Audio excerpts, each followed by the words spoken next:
Aucune infirmière n'avait tenu une semaine avec le milliardaire Sheikh jusqu'à ce que l'infirmière étrangère fasse ce que personne d'autre n'avait osé faire.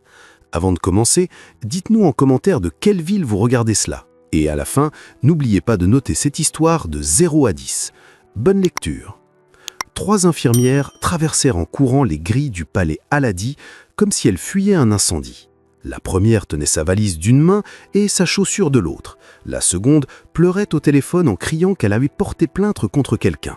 La troisième s'arrêta au milieu du parking, se retourna et murmura « Que Dieu aide la prochaine ». Emily Carter les croisa avec un sac à dos sur l'épaule, des lunettes de soleil sur la tête et un sourire calme aux lèvres. « Des gens bien dramatiques », dit-elle à voix haute en ajustant la bretelle de son sac. La coordinatrice du palais, une femme nommée Fatima, qui semblait avoir renoncé à la vie, se tenait à l'entrée de marbre avec un clipboard et 0 espoir. « Vous êtes l'infirmière américaine ?» demanda Fatima en détaillant Emily de la tête aux pieds comme si elle évaluait un soldat avant la bataille. « C'est moi, Emily Carter, prête au service », répondit-elle en tendant une poignée de main joyeuse. Fatima ne la serra pas. « Vous avez lu le contrat ?»« Oui. »« Tout le contrat ? Même les petites lignes sur l'interdiction de poursuivre le palais en cas de traumatisme psychologique ? J'ai trouvé ça créatif. » Fatima soupira profondément. « Écoutez bien, le cheikh Samir Al-Hadi est compliqué. Compliqué genre il se plaint de la nourriture ou compliqué genre il lance des chaises ? Compliqué genre 15 infirmières en 6 mois. » Emily cligna des yeux. « Waouh, c'est presque un record olympique. Ce n'est pas une blague. Je sais, mais si je ne ris pas, je vais pleurer. Et mon mascara n'est résistant à l'eau que jusqu'à un certain point. » Fatima ne sourit pas. Elle tendit simplement à Emily un badge d'identification, se retourna et commença à marcher dans d'interminables couloirs de marbre blanc, bordés de lustres en cristal et d'un silence lourd. Emily la suivit, essayant de ne pas paraître impressionnée, mais c'était difficile. L'endroit était plus grand que 3 hôpitaux réunis et plus beau que tout ce qu'elle avait vu, même dans les magazines de décoration que collectionnait sa mère. « Il est au 3e étage, El Est », marmonna Fatima, alors qu'elle montait un escalier qui semblait ne jamais finir. « Essayez de ne pas prendre les choses personnellement. Il n'est pas méchant, juste impossible. » « Je sais ce que c'est, l'impossible. J'ai travaillé aux urgences de New York le soir du Nouvel An. Faites-moi confiance, j'ai tout vu. » Fatima s'arrêta devant une double porte en bois sculpté, regarda Emily avec un mélange de pitié et de respect et frappa 3 fois. « Silence! Entrez !» répondit d'une voix profonde et irritée depuis l'intérieur. Fatima poussa la porte, fit un rapide geste à Emily et s'enfuit pratiquement. Emily inspira profondément, afficha son sourire professionnel et entra. La suite était absurde. Lit king size, rideau de soie, sol chauffant, balcon donnant sur Riyad. Et au centre de tout cela, près de la fenêtre, se tenait il, le cheikh Samir Al-Hadi. Grand, épaules larges, mâchoire forte, yeux sombres et tendus qui semblaient transpercer quiconque, et tenant une canne argentée comme une épée médiévale prête au combat. Il la détailla de la tête aux pieds sans chercher à cacher son mépris. « Vous êtes la nouvelle. Je suis Emily, enchantée, Votre Altesse, » dit-elle en fermant la porte derrière elle. « Vous ne tiendrez pas. » Emily cligna des yeux. « Pardon ? Vous ne tiendrez pas. » Il répéta lentement, comme s'il parlait à une enfant. « Aucune ne tient. Vous pouvez partir tout de suite et nous faire gagner du temps à tous les deux. » Emily croisa les bras. « Eh bien, c'est l'accueil le plus chaleureux que j'ai jamais reçu. C'était répété ou spontané ?» Samir plissa les yeux. « Je n'ai pas besoin d'une infirmière de plus qui plane autour de moi, qui me teste, qui me traite comme une expérience. Je vous renvoie avant même que vous commenciez. Très pratique. Mais voilà le truc. J'ai signé un contrat et contrairement à vos 15 autres, j'ai besoin de ce travail. Donc, désolé de vous l'annoncer, Votre Altesse, mais vous êtes coincé avec moi. » Sa mâchoire se crispa. Personne ne lui avait jamais répondu comme cela. « Vous ne comprenez pas. Je vous ordonne de partir. Et je décline poliment. On ne décline pas un ordre royal. Je viens de le faire. » Samir fit 2 pas vers elle en s'appuyant sur sa canne, et Emily remarqua que, même en colère, même arrogant, il souffrait clairement. La façon dont il bougeait son épaule gauche, la tension dans sa mâchoire, le léger tremblement de la main qui serrait la canne. Son ton s'adoucit légèrement. « Écoutez, je comprends, ça doit être horrible d'avoir sans cesse des inconnus qui vont et viennent, qui vous piquent, vous questionnent, prennent des notes, mais je ne suis pas là pour être votre ennemi, je suis là pour vous aider. Et si vous me donnez une seule chance, juste une, je vous promets que je ne vous traiterai pas comme une expérience. » Samir la fixa en silence. Ses yeux sombres étudièrent chaque centimètre de son visage, cherchant des défauts, des mensonges, des faiblesses. Mais Émilie ne détourna pas le regard. « Une semaine, finit-il par dire, d'une voix basse et dangereuse. Si dans une semaine vous m'agacez, posez une question stupide ou essayez de me faire un discours sur la positivité, vous êtes viré. » Émilie tendit la main. Marché conclu. Il regarda sa main comme si c'était un piège, mais après un long moment, il la serra. Sa main était chaude, ferme, et tremblait légèrement.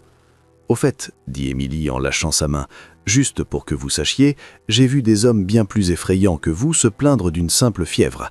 Alors détendez-vous, Votre Altesse, vous ne m'intimidez pas. » Samir resta complètement sans voix, et pour la première fois depuis des mois, quelque chose qui ressemblait à un sourire, petit, agacé, mais réel, apparut presque au coin de sa bouche. Presque. Émilie tint exactement 17 heures avant que Samir ne décide de vraiment la tester. À 6 heures du matin, il sonna 3 fois la clochette en argent près du lit, aussi fort que s'il convoquait une assemblée royale, et attendit. Émilie apparut à la porte de la suite, les cheveux en chignon désordonnés, l'uniforme froissé et une tasse de café à la main. « Bonjour, Votre Altesse. Vous avez bien dormi ou avez-vous passé la nuit à planifier comment me torturer ?» Samir, assis sur le lit avec des oreillers empilés dans le dos et l'expression de quelqu'un qui s'apprête à assister à un spectacle, ignora la question. « Je veux du thé. » Émilie cligna des yeux. « Du thé, s'il vous plaît. Maintenant. »« Compris ? Vous avez oublié le mot magique à la maison, hein ? Ça arrive. » Elle se tourna pour partir. « Attendez. » Émilie s'arrêta, regarda par-dessus son épaule. « Oui ? Pas n'importe quel thé. Je veux du thé à la menthe traditionnelle servi selon le protocole royal. Feuilles fraîches, théière en argent, infusion de 3 minutes. Température exacte, 85 degrés. » Elle le fixa. « Vous avez un thermomètre à thé ? » ?»« Oui. »« Évidemment, » soupira Émilie. « Autre chose ? Vous voulez que je chante une chanson en le préparant ? Ne soyez pas ridicule. » Je vérifiais. 20 minutes plus tard, Émilie revint avec un plateau en argent, une théière fumante et l'air de quelqu'un qui improvisait clairement. Samir observa chacun de ses gestes alors qu'elle posait le plateau sur la table près de son lit. « C'est la bonne théière ? » ?»« C'est une théière.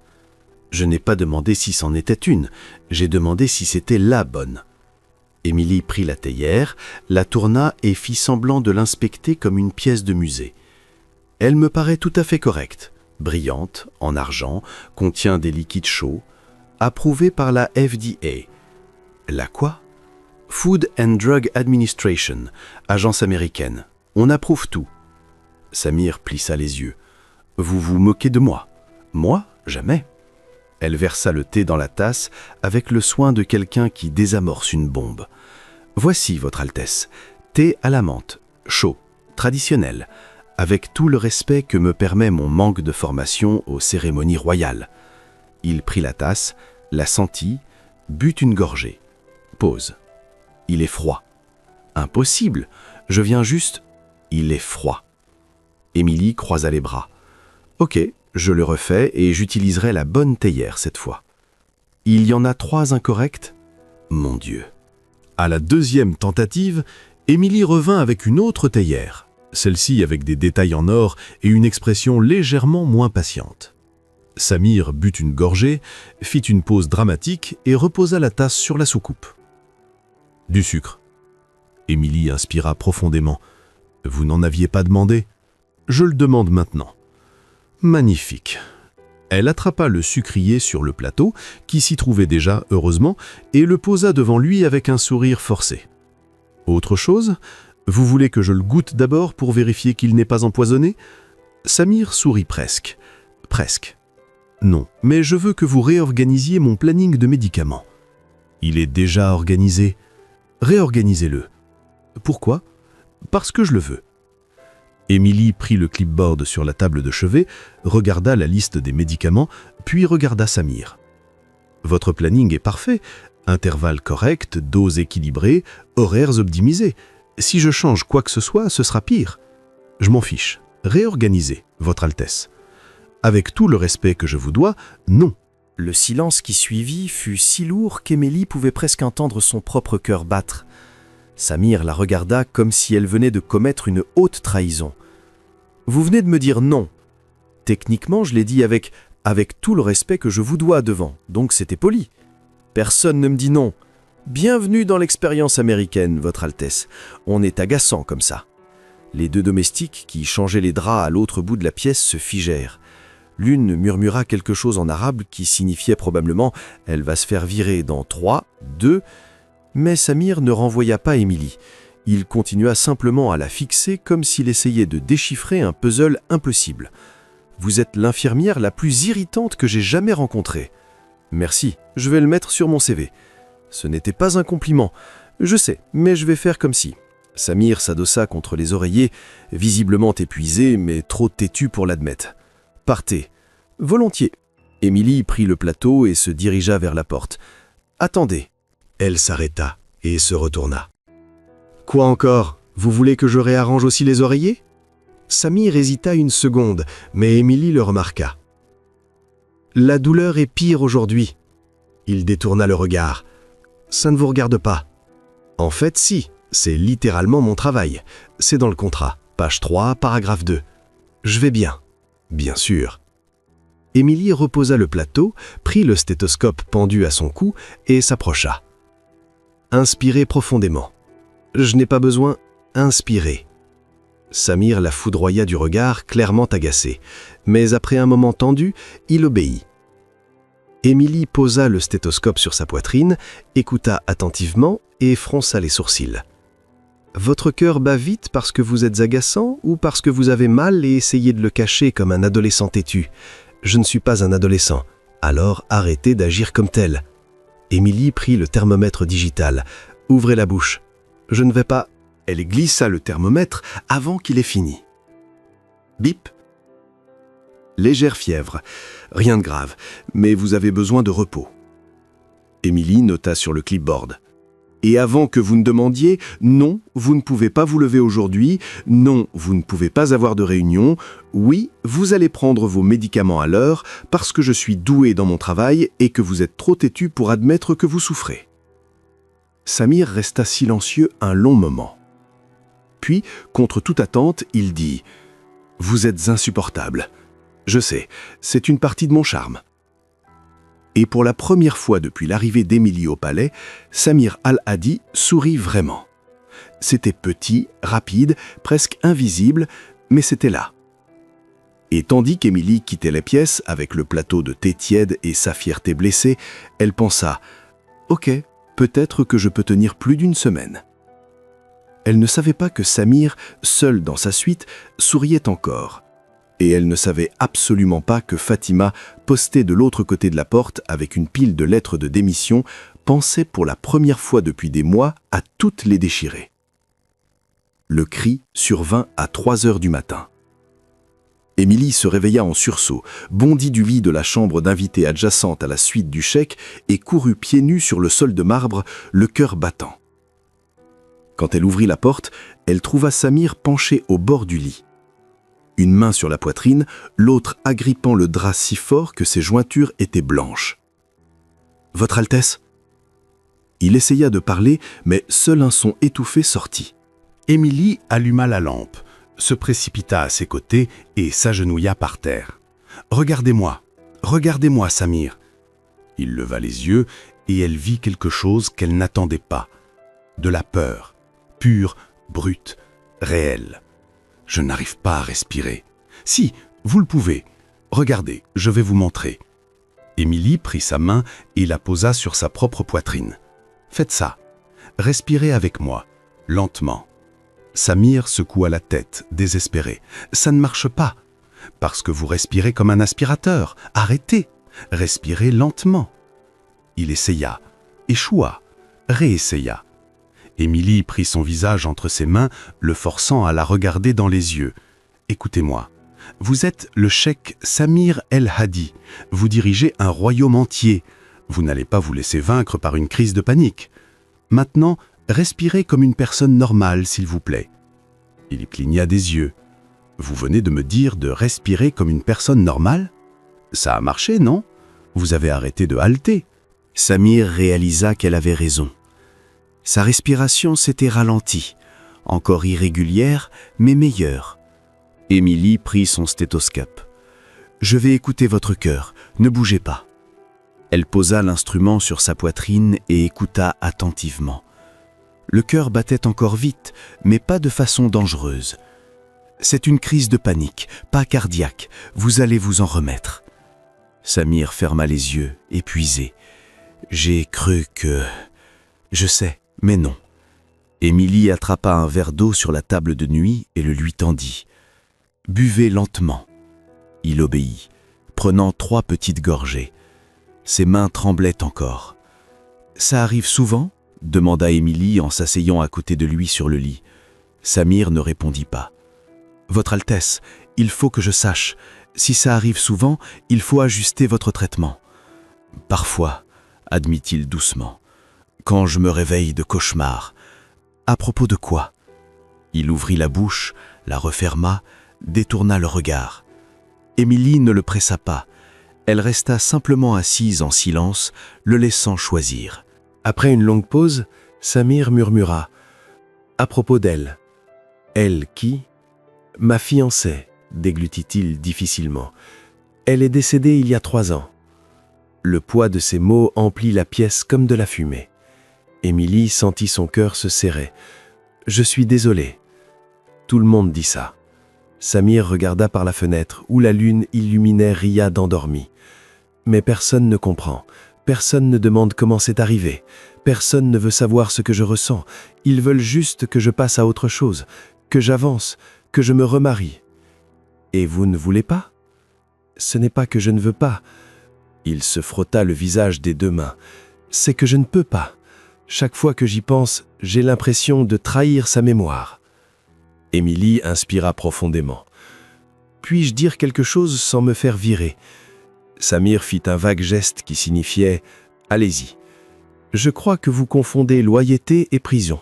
Se souvenir d'elle, l'honorer, c'est beau, mais rester enfermé dans la douleur, ce n'est pas de l'amour, Votre Altesse, c'est une punition.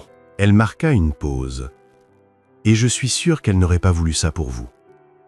Samir se tourna vers Émilie. Ses yeux étaient rouges, mais secs. Vous ne la connaissiez pas. Non, mais je vous connais vous. Et il est clair que vous êtes le genre d'homme qui aime avec tout ce qu'il a. Donc elle était probablement le genre de femme qui aimait comme ça aussi. Et quelqu'un qui aime vraiment ne veut pas voir l'autre souffrir éternellement. Samir resta silencieux. Émilie se leva, prit une couverture pliée sur le fauteuil et la posa sur ses épaules. « Allongez-vous, reposez-vous. Je reste ici jusqu'à ce que vous vous endormiez. Vous n'êtes pas obligé, je sais, mais je reste quand même. » Elle s'installa dans le fauteuil près du lit, ramena ses jambes contre elle et se mit à l'aise. « Au fait, juste par curiosité, est-ce que vous ronflez ?» Samir cligna des yeux, déconcerté. « Quoi ? Ronfler, faire du bruit en dormant, comme un ours ou un moteur de camion. » « Je ne sais pas. » « Super, je vais le découvrir.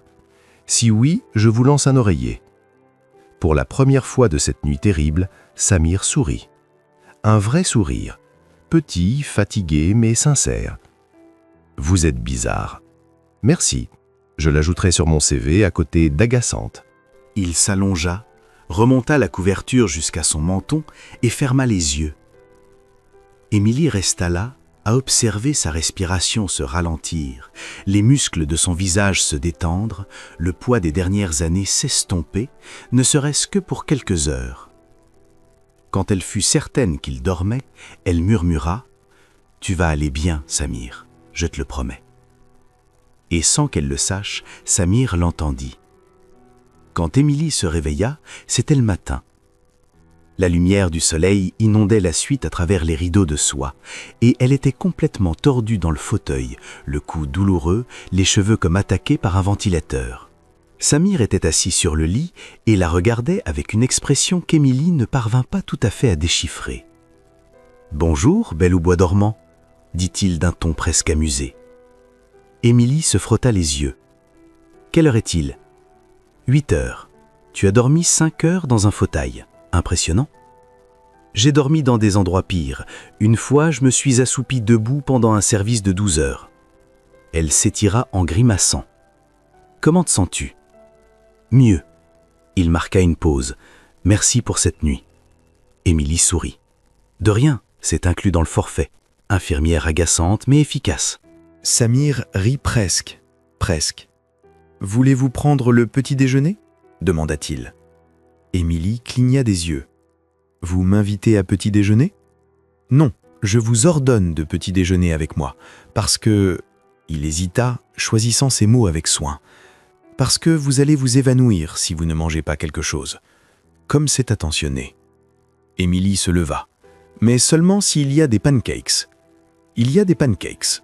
Alors j'accepte votre ordre, votre Altesse. Quand elle partit se préparer, Samir resta seul avec une sensation étrange dans la poitrine. Ce n'était pas de la douleur, ce n'était pas de la peur, c'était autre chose, quelque chose qu'il n'avait pas ressenti depuis longtemps. Et pour la première fois depuis des années, Samir Al-Hadi réalisa que peut-être, juste peut-être, il pouvait revivre. Le petit déjeuner avec Samir avait été étonnamment normal, mais Émilie avait appris depuis longtemps que le normal ne durait jamais longtemps dans un palais royal. Elle rangeait des dossiers médicaux sur l'étagère de la suite quand un livre tomba. De vieilles pages s'éparpillèrent sur le sol de marbre et quelque chose roula sous le lit, un petit flacon. Émilie se pencha, le ramassa et se figea. C'était un ancien flacon de médicaments, l'étiquette effacée, date de péremption, il y a 2 ans. Elle regarda l'étagère, tira un autre livre, d'autres flacons cachés, puis un autre et encore un autre. 7 flacons en tout. Tous périmés, tous dissimulés comme des secrets honteux entre des pages de poésie arabe. « Que faites-vous » Émilie se retourna vivement. Samir se tenait à la porte, encore en robe de chambre, l'expression prise entre surprise et panique. « Je pourrais vous poser la même question. » Émilie leva les flacons. « Qu'est-ce que c'est que ça ? Rendez-les-moi. Répondez d'abord. » Samir traversa la suite en 3 grandes enjambées et tenta de lui arracher les flacons des mains. Émilie recula. « Oh non, maintenant il faut que je sache. Qu'est-ce que vous cachez ? Ça ne vous regarde pas. Je suis votre infirmière. Tout ce qui concerne votre santé me regarde, littéralement. » Elle tourna un des flacons et lut l'étiquette. « C'est un anxiolytique, forte dose, prescrit il y a 3 ans. Pourquoi vous gardez ça ?» Samir serra les poings. « Parce que j'en ai besoin. » En avait besoin ou ne pouvait pas les jeter. Silence. Émilie baissa la voix, mais ne lâcha pas les flacons. « Samir, dites-moi, s'il vous plaît. » Il détourna le regard, la mâchoire crispée. On me les a prescrits après sa mort. Je les prenais pour dormir, pour arrêter de penser, pour fonctionner. Et vous en prenez encore ?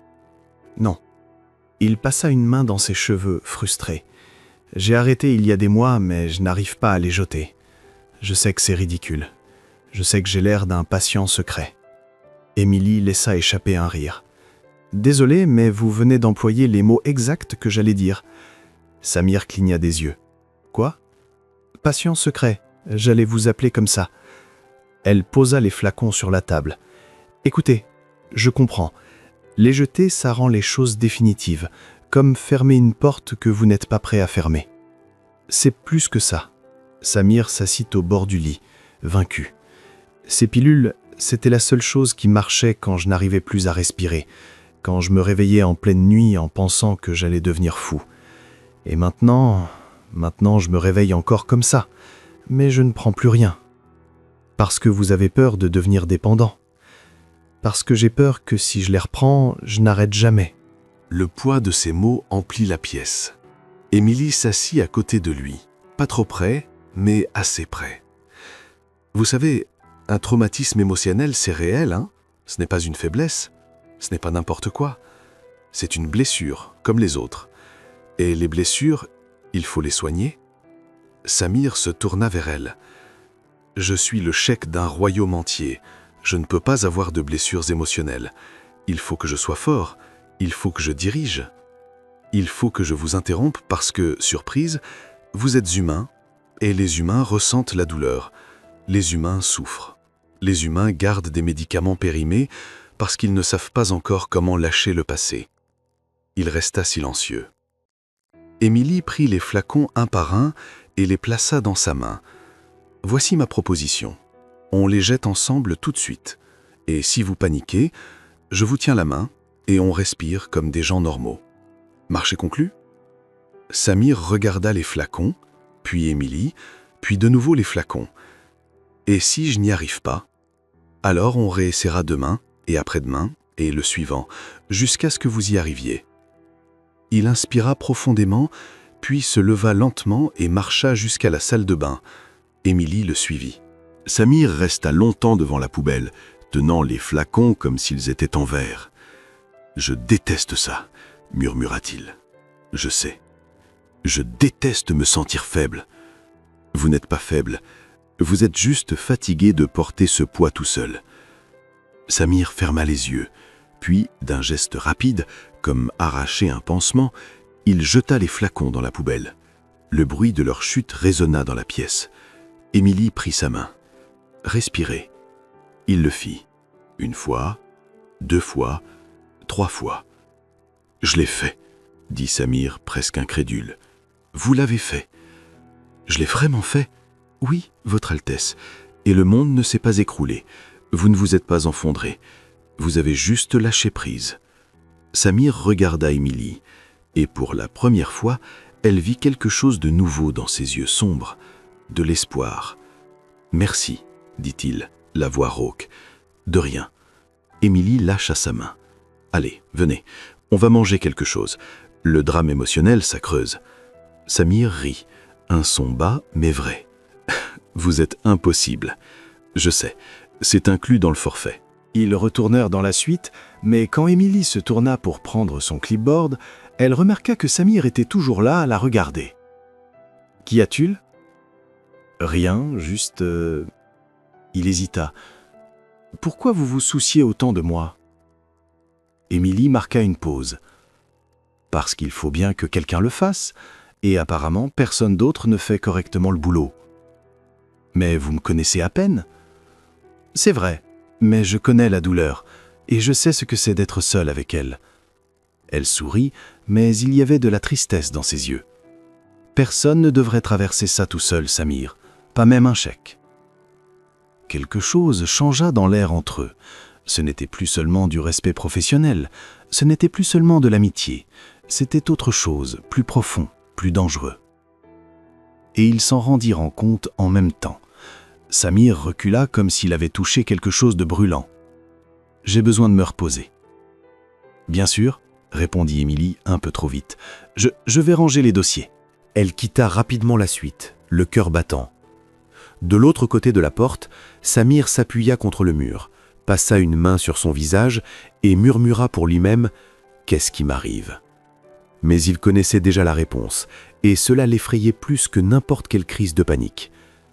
Émilie ne parvint pas à dormir cette nuit-là.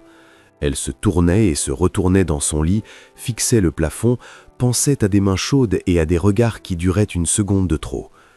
À 2 heures du matin, elle abandonna. Elle prit un livre et sortit sur le balcon de la chambre d'invité. C'est là qu'elle l'entendit. Ce n'était pas un cri cette fois, c'était pire. Quelqu'un pleurait, bas, étouffé, désespéré. Émilie lâcha le livre, traversa le couloir et s'arrêta devant la porte de la suite de Samir. Elle frappa doucement. « Samir » Silence. Elle frappa encore. « Samir, c'est moi, Émilie. Je peux entrer ?» Sa voix arriva faible, brisée. « Partez. » Émilie ouvrit la porte quand même. Il était assis par terre, adossé aux côtés du lit, la tête dans les mains. Ses épaules tremblaient. Elle n'avait jamais vu un homme aussi puissant paraître aussi brisé. « Eh » Émilie s'agenouilla à côté de lui. « Que s'est-il passé ? Je vous ai dit de partir. » Et j'ai fait semblant de ne pas entendre. C'est une partie de mon charme agaçant. Elle toucha doucement son épaule. « Parlez-moi. » Samir releva le visage. Ses yeux étaient rouges et gonflés. J'ai rêvé d'elle. Émilie n'eut pas besoin de demander qui était elle. Racontez-moi. Il hésita. Puis, comme s'il libérait quelque chose qui était enfermé depuis des années, il commença à parler. C'était un accident, un stupide accident évitable. Nous rentrions d'un voyage, je conduisais, il pleuvait fort, et puis, sa voix se brisa. Une voiture a grillé le feu, j'ai fait une embardée, j'ai heurté la barrière. Elle était sur le siège passager. Émilie ferma les yeux. Samir. Elle est restée 3 jours dans le coma. Je lui ai tenu la main, je lui ai dit que j'étais désolé. J'ai supplié, j'ai promis que j'allais tout réparer, mais elle ne s'est jamais réveillée. Il passa une main sur son visage, essayant de retenir les sanglots. Et la dernière chose que je lui ai dite avant l'accident, c'était « On en parlera plus tard », parce que j'étais en colère, parce qu'elle voulait reporter le mariage et que je n'étais pas d'accord. Et maintenant plus tard n'arrivera jamais. Les larmes coulaient librement à présent. Émilie s'assit à côté de lui sur le sol froid, son épaule contre la sienne. « Ce n'était pas votre faute. » « Si, c'était ma faute. Je conduisais, j'ai fait l'embardée. Vous avez fait ce que n'importe qui aurait fait. Vous avez essayé d'éviter l'accident. Vous avez essayé de la protéger. » Elle se tourna vers lui. « Pensez-vous qu'elle vous en voudrait ?» Samir resta silencieux. « Répondez-moi. Pensez-vous qu'elle vous en voudrait ?»« Je ne sais pas, » murmura-t-il. « Moi, je crois que si. » Émilie inspira profondément. Je crois qu'elle vous aimait trop pour vouloir que vous passiez le reste de votre vie à vous punir pour quelque chose que vous ne pouviez pas contrôler. Mais je mérite d'être puni. Je mérite de porter ça. Pourquoi? Parce que vous avez survécu? Émilie secoua la tête. Samir, survivre n'est pas un crime. La douleur n'est pas une punition. Et vivre n'est pas une trahison. Il se tourna vers elle, le regard si intense qu'il lui fit rater un battement de cœur. « Comment vous savez tout ça ?» Émilie esquissa un sourire triste. « Parce que j'ai moi aussi porté une culpabilité qui n'était pas la mienne.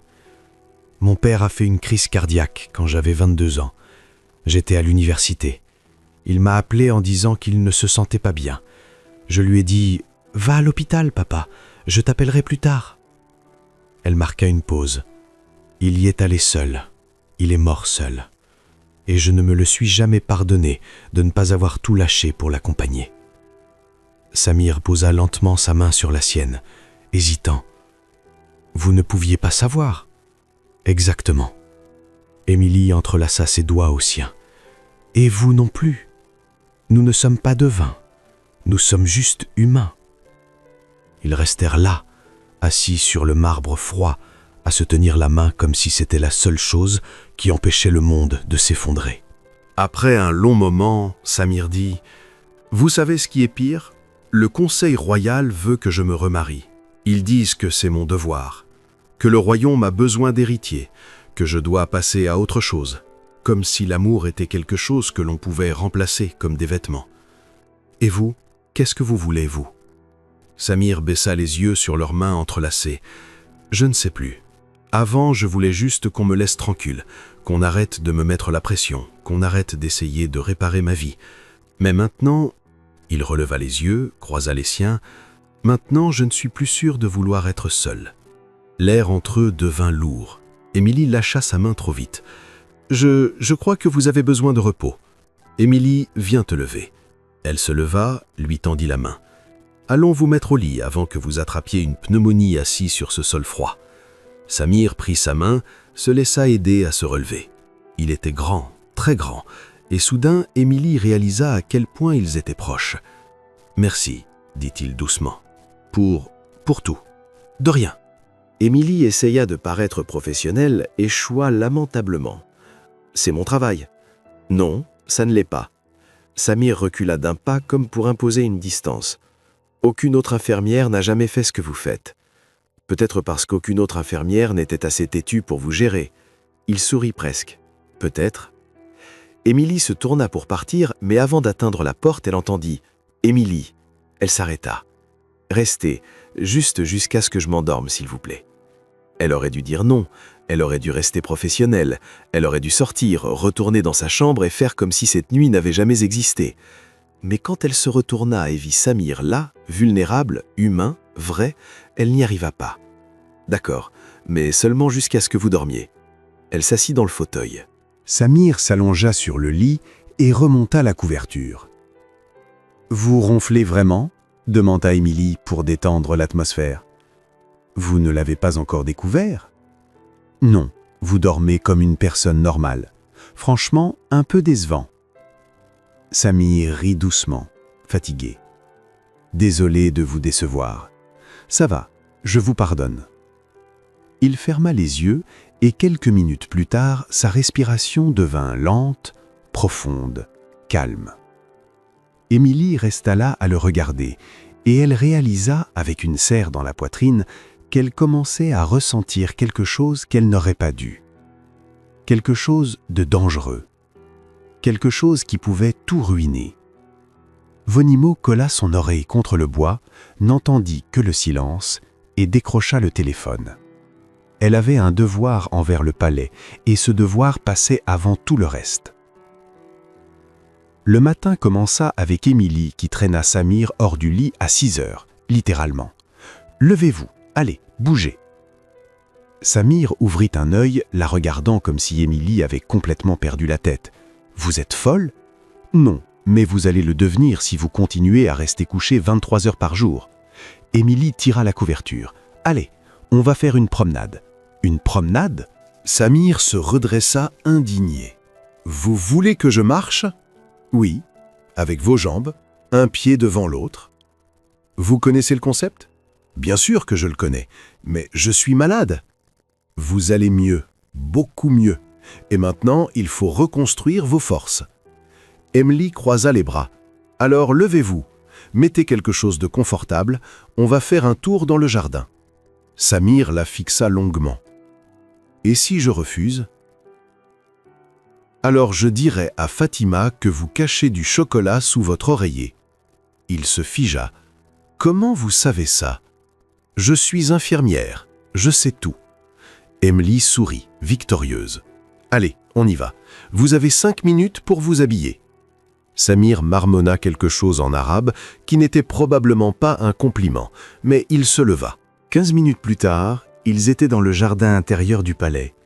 Une fontaine de marbre au centre, des fleurs parfumées, un chemin de pierre blanche ombragé par des palmiers. Et Samir, en tunique simple et basket, avait l'air d'un prisonnier qu'on menait à l'exécution. « C'est ridicule. Continuez à marcher. Ma dignité est en train de se faire détruire. Votre dignité survivra. Bougez ses jambes maintenant. » Ils commencèrent à marcher lentement. Samir boitait un peu, s'appuyant encore sur sa canne, mais il avançait. Au bout de 2 minutes, il s'arrêta. « Voilà, j'ai marché. » Émilie se tourna, main sur les hanches. « Vous marchez 10 mètres et c'est suffisant ?»« Samir !» Émilie, marchez. « Non, marchez. » Il souffla mais continua. Quand ils eurent terminé le tour complet du jardin, environ 5 minutes, Samir s'effondra pratiquement sur le banc de pierre près de la fontaine. « J'ai besoin de me reposer immédiatement. » Émilie leva les yeux au ciel. « Vous allez bien, respirez profondément. »« Je ne peux pas, je suis épuisé. »« Vous n'êtes pas épuisé, vous êtes déconditionné. »« C'est techniquement la même chose. » Émilie éclata de rire. « Vous êtes dramatique, je suis réaliste. Vous êtes gâté. » Samir ouvrit la bouche pour protester, mais remarqua qu'elle riait. Riait pour de vrai. Et ce son était bon, mieux que bon. Alors il décida de ne pas se plaindre, du moins pas trop. « Demain on recommence, » dit Émilie en s'asseyant à côté de lui sur le banc. « Vous êtes impitoyable. Merci, je l'ajouterai à mon CV. » Dans les jours qui suivirent, la routine devint un rituel. Promenade matinale, exercice de respiration l'après-midi, étirements le soir. Et Samir se plaignit beaucoup. « Ce ne sont pas des étirements, c'est de la torture. Respirez et tendez. Je tends. Vous faites semblant, je le vois. Comment vous le voyez? Vous n'avez pas la vision à rayon X.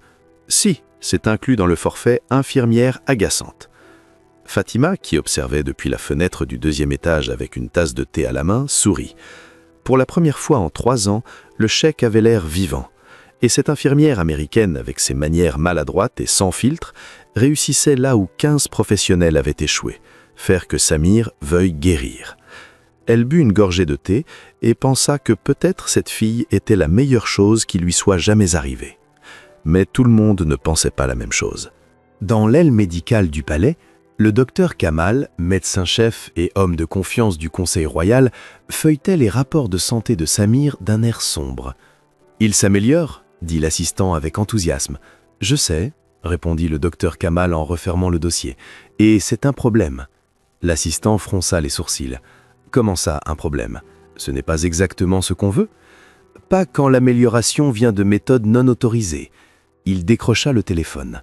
« Respiration, méditation, promenade. Ce n'est pas un protocole médical. C'est de l'improvisation. Et l'improvisation n'a pas sa place dans le traitement royal. Mais ça marche.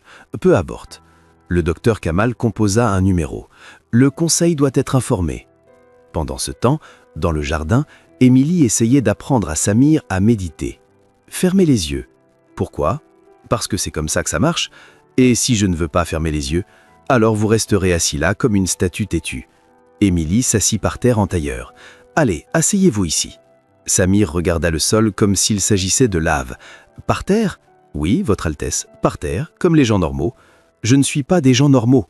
Aujourd'hui, si. Asseyez-vous. » Il soupira, mais s'assit maladroitement en grognant. « C'est inconfortable. Vous vous y habituerez. Maintenant, fermez les yeux et respirez. » Je respire. Respirez lentement. Je respire lentement. Non, vous respirez comme une personne irritée. Parce que je suis irrité. Émilie ouvrit les yeux et le regarda. Samir était assis en tailleur, yeux fermés, sourcils froncés, respirant avec la détermination de quelqu'un sur le point d'exploser. Elle ne put s'en empêcher. Elle éclata de rire. « Qu'est-ce qu'il y a ?» Samir ouvrit les yeux. « Vous avez l'air d'essayer de résoudre un problème impossible. J'essaie. Ça s'appelle la méditation. Non, ça s'appelle de la tension qui se fait passer pour de la paix. » Émilie riait toujours. « Détendez-vous pour l'amour du ciel. Je ne sais pas me détendre. Évidemment, vous êtes l'homme le plus tendu que j'ai jamais rencontré. » Samir la regarda et pour la première fois, il rit aussi. Un rire court, bas, mais sincère. « Vous pensez vraiment que je suis le pire patient que vous ayez eu ? » Sans aucun doute, mais aussi le plus drôle. Ils restèrent là, assis par terre dans le jardin, à rire comme deux personnes ordinaires qui, l'espace d'un instant, avaient oublié les titres, les attentes et les murs invisibles. Ce fut l'un des meilleurs moments qu'Émilie ait vécu depuis des semaines, jusqu'à ce que la voix du docteur Kamal résonne depuis l'autre bout du jardin. « Mademoiselle Carter, j'ai besoin de vous parler, tout de suite. » Le rire s'arrêta. Émilie se leva en époussetant l'herbe de son pantalon. Samir se leva aussi, tendu. « Qu'est-ce qu'il veut ? » « Je ne sais pas, mais ça ne peut pas être bon. » Elle avait raison. Le docteur Kamal traversa le jardin, un dossier sous le bras, et une expression qui disait clairement « Vous avez des ennuis. »« Mademoiselle Carter, venez avec moi. Il y a des préoccupations concernant vos méthodes de traitement. » Émilie croisa les bras. « Quelles préoccupations ? Nous en discuterons en privé. » « Non. » Samir avança d'un pas. « Nous en discuterons ici, tout de suite. » Le docteur Kamal regarda le chèque, puis Émilie, et sourit d'un sourire froid. « Comme vous voulez, Votre Altesse, mais le comité médical remet en question la légitimité des méthodes de Mademoiselle Carter, et franchement, moi aussi. » Émilie sentit son estomac se nouer, et elle comprit que la bataille ne faisait que commencer. À l'intérieur du palais, le docteur Kamal ouvrait la bouche pour poursuivre son discours sur les méthodes douteuses, quand le bruit sec de talons hauts résonna dans le hall de marbre. Tout le monde se tourna. Une femme magnifique traversait le jardin comme sur un podium. Robe de soie turquoise, cheveux noirs parfaitement bouclés, maquillage impeccable. Derrière elle, Rachid Aladi, le frère de Samir, marchait avec un sourire qui n'atteignait pas les yeux. « Samir !» s'exclama la femme en ouvrant les bras. « Ma chère cousine !» Samir se figea. Émilie le remarqua immédiatement. Il n'était pas heureux. « Lila !» dit Samir en forçant un sourire. « Quelle surprise ! Une merveilleuse surprise, j'espère. » Lila s'approcha et embrassa ses deux joues. « Rachid m'a dit que tu allais mieux. Il fallait que je le voie de mes propres yeux. » Rachid rejoignit le groupe, salua le docteur Kamal d'un signe de tête, puis posa son regard sur Émilie. Et vous devez être la fameuse infirmière américaine ?» Émilie tendit la main. « Émilie Carter, enchantée. » Rachid serra sa main avec une fermeté inutile. « J'ai beaucoup entendu parler de vous. Apparemment, vous avez provoqué des changements intéressants par ici. » Le ton laissait clairement entendre que « intéressant » n'était pas un compliment. « Des changements positifs », coupa Samir, tendu. « Émilie a été extrêmement compétente. Je n'en doute pas. » Rachid sourit, mais ses yeux restaient froids. Mais je crois que nous sommes tous d'accord pour dire que le cheikh a besoin de quelque chose de plus traditionnel, en accord avec nos coutumes. Émilie croisa les bras. Avec tout le respect que je vous dois, ce dont le cheikh a besoin, c'est un traitement médical efficace, et les résultats parlent d'eux-mêmes. Des résultats non autorisés, ajouta rapidement le docteur Kamal. Autorisé ou pas, il va mieux, riposta Émilie. Lila, qui observait en silence, laissa échapper un rire délicat. Mon Dieu, quelle infirmière dévouée! Elle regarda Samir avec une admiration exagérée. Tu as de la chance, cousin. C'est rare de trouver quelqu'un d'aussi impliqué dans son travail. Émilie sentit son estomac se tordre. Il y avait quelque chose dans le ton de Lila, doux comme du sucre fondu, mais loin d'être sincère. Samir s'éclaircit la gorge. Lila, qu'est-ce qui t'amène vraiment? Vraiment? Lila cligna des yeux, faisant une petite moue. Tu dis ça comme si j'avais besoin d'une raison pour rendre visite à mon cousin préféré, mais puisque tu poses la question, elle jeta un regard à Rachid qui hocha la tête. Je suis venu parler de l'avenir. Quel avenir? Notre avenir. Lila fit un pas vers lui et toucha son bras. Rachid m'a dit que le conseil te mettait la pression pour que tu passes à autre chose, et j'ai pensé, pourquoi ne pas envisager quelqu'un qui te connaît déjà, quelqu'un qui comprend ta position? Émilie sentit quelque chose se serrer dans sa poitrine, quelque chose d'affreux, quelque chose qu'elle ne voulait pas nommer. Samir regarda Lila, puis Rachid, puis brièvement Émilie. « Lila, j'apprécie ton attention, mais tu n'as pas besoin de répondre maintenant. » Lila l'interrompit avec un sourire.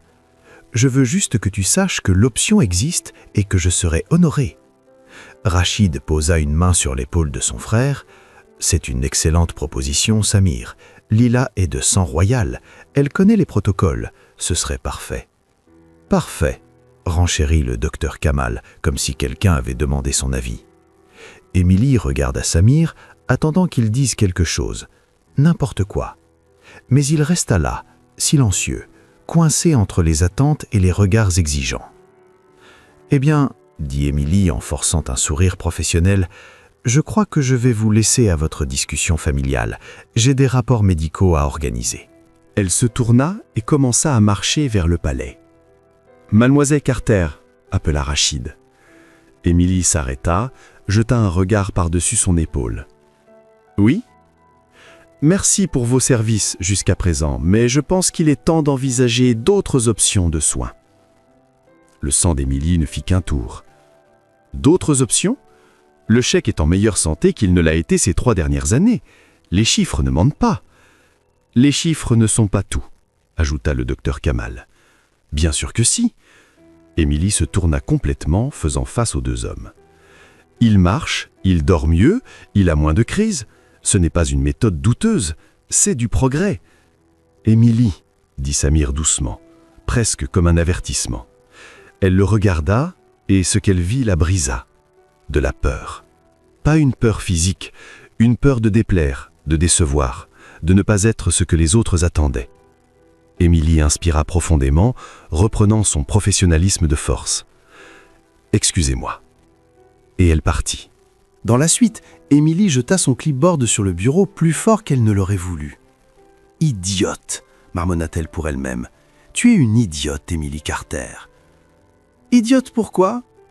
Émilie se retourna vivement. Samir se tenait à la porte, l'air encore d'avoir survécu à une embuscade. « Vous ne devriez pas être dehors avec votre future fiancée ?» Samir ferma la porte derrière lui. « Elle n'est pas ma future fiancée. »« Ah non ?» Parce que ça sonnait plutôt officiel. Rachid planifiait pratiquement le mariage. Rachid planifie beaucoup de choses sans me demander. « Et vous le laissez faire ?» Samir fronça les sourcils. « Qu'est-ce que ça veut dire ?»« Ça veut dire que vous le laissez faire. » Émilie croisa les bras. Vous restez là, silencieux, pendant qu'il décide de votre vie, pendant qu'il vous parade des femmes devant comme si vous étiez une pièce d'échiquier? Ce n'est pas si simple. Bien sûr que si. Vous êtes le cheikh. Vous commandez. Mais je n'ai pas la parole, lâcha Samir. Vous pensez que c'est facile? Vous pensez que je peux faire tout ce que je veux? J'ai des responsabilités, des attentes, une famille entière, un royaume entier qui attend que je quoi? Que je me marie avec quelqu'un que je n'aime pas? Que je vive malheureux juste pour faire plaisir au conseil? Et vous, qu'est-ce que vous proposez? Que je renvoie tout le monde et que je fasse ce qui me plaît? Oui, exactement ça. Ils restèrent figés au milieu de la suite, respirant fort, se regardant avec une intensité dangereuse. Puis Samir dit doucement « Et si ce que je veux est impossible ?» Émilie déglutit difficilement. « Rien n'est impossible. » Vous ne comprenez pas. Il détourna le regard. Il y a des choses qui ne peuvent pas arriver à cause du protocole, des règles, à cause de tout. Le silence qui suivit fut étouffant. Émilie voulait dire quelque chose. Elle voulait crier que les règles étaient faites pour être brisées, que l'amour comptait plus que les attentes. Mais les mots ne sortaient pas, parce qu'elle savait. Au fond d'elle, elle savait que Samir avait raison. Ils venaient de mondes différents. Lui était de sang royal.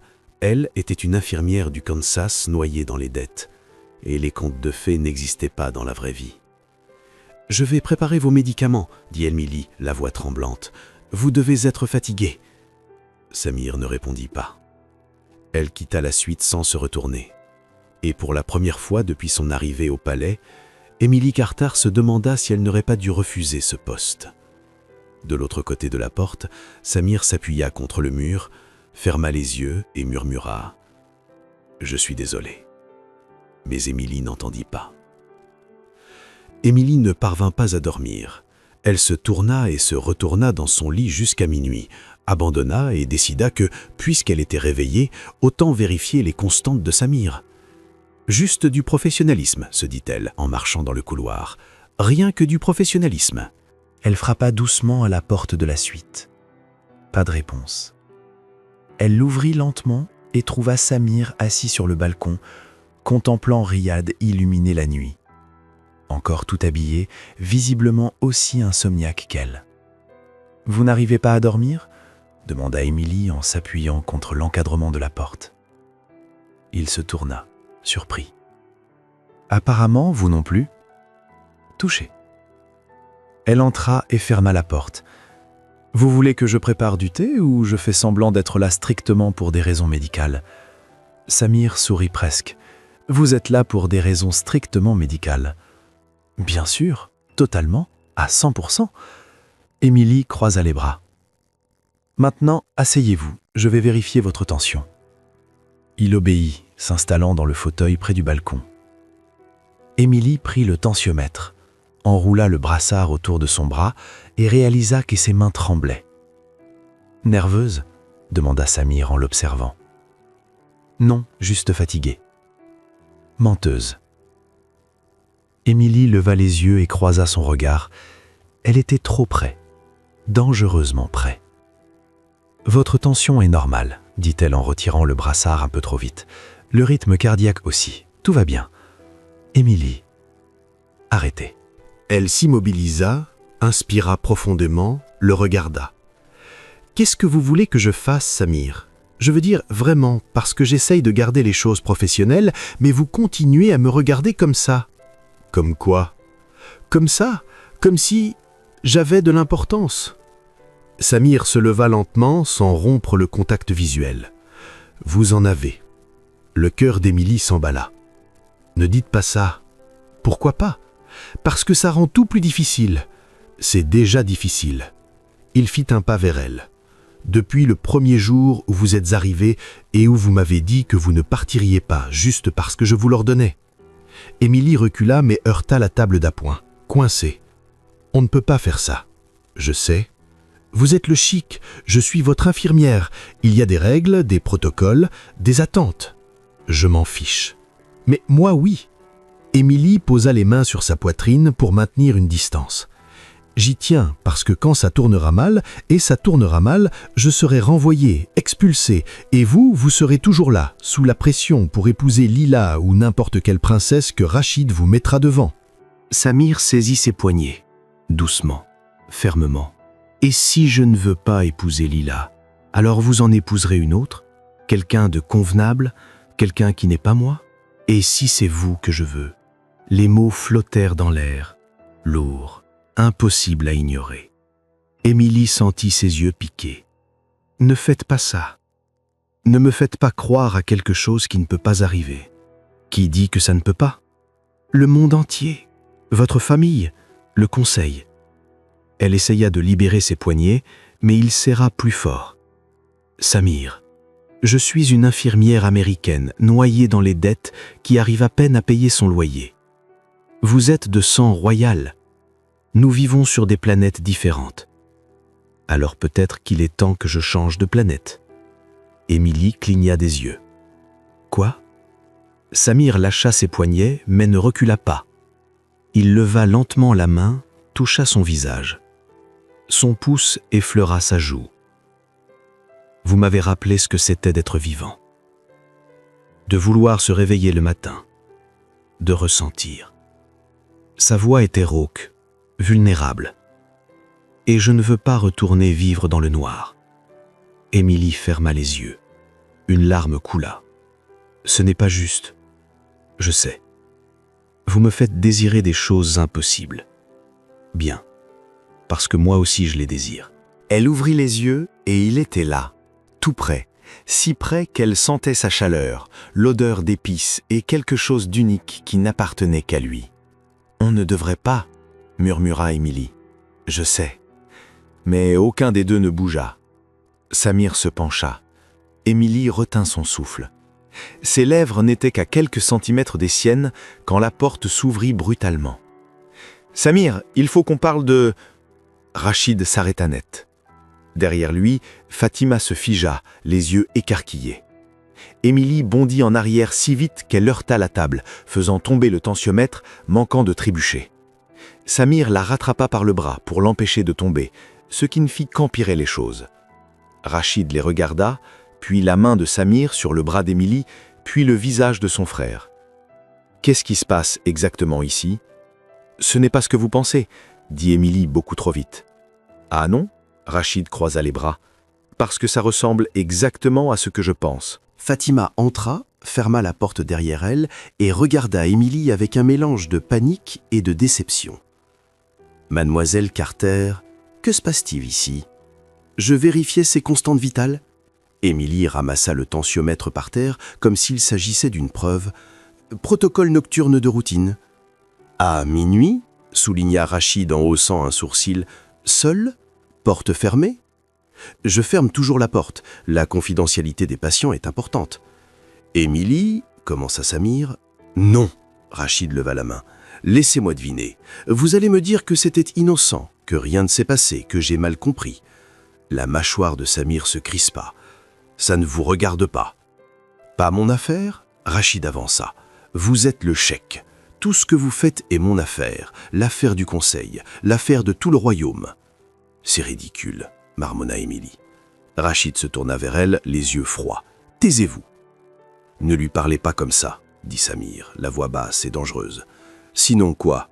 Vous allez me renvoyer? Me défier ?» Rachid rit, mais il n'y avait aucune joie dans ce rire. « Vous arrivez à peine à sortir du lit, Samir, et vous voulez jouer les héros pour une infirmière qui a clairement franchi toutes les limites professionnelles?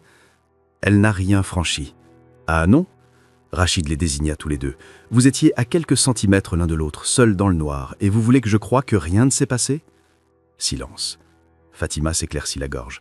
« Peut-être que mademoiselle Carter devrait aller se reposer. Il est tard. »« Excellente idée, » approuva Rachid. « Et demain matin, nous aurons une longue conversation sur son avenir ici au palais. » Émilie sentit son estomac se nouer. « Je n'ai rien fait de mal. »« Pas encore, » dit Rachid, « mais vous étiez sur le point. » Il partit en claquant la porte. Fatima regarda Émilie avec tristesse. « Vous devriez être plus prudente, ma chère. » Et elle partit à son tour. Émilie resta figée au milieu de la suite, les mains tremblantes, le cœur brisé. Samir fit un pas vers elle. « Émilie ? » « Non. » Elle leva la main pour l'arrêter. « Ne dites rien, rien du tout. » Et elle sortit, laissant Samir une fois de plus seul dans le noir. Émilie ne dormit pas. À 6 heures du matin, 2 gardes frappèrent à la porte de la chambre d'invités. « Mademoiselle Carter, le Conseil royal demande votre présence, immédiatement. » Elle savait que ça arriverait, mais le savoir ne rendait pas la chose moins terrifiante. Elle s'habilla en uniforme, les mains tremblantes, attacha ses cheveux en arrière et suivit les gardes à travers d'interminables couloirs jusqu'à une salle qu'elle n'avait jamais vue. La salle du Conseil. Mur en bois sombre, une immense table en U. 7 hommes assis comme des juges, tous avec des expressions sévères.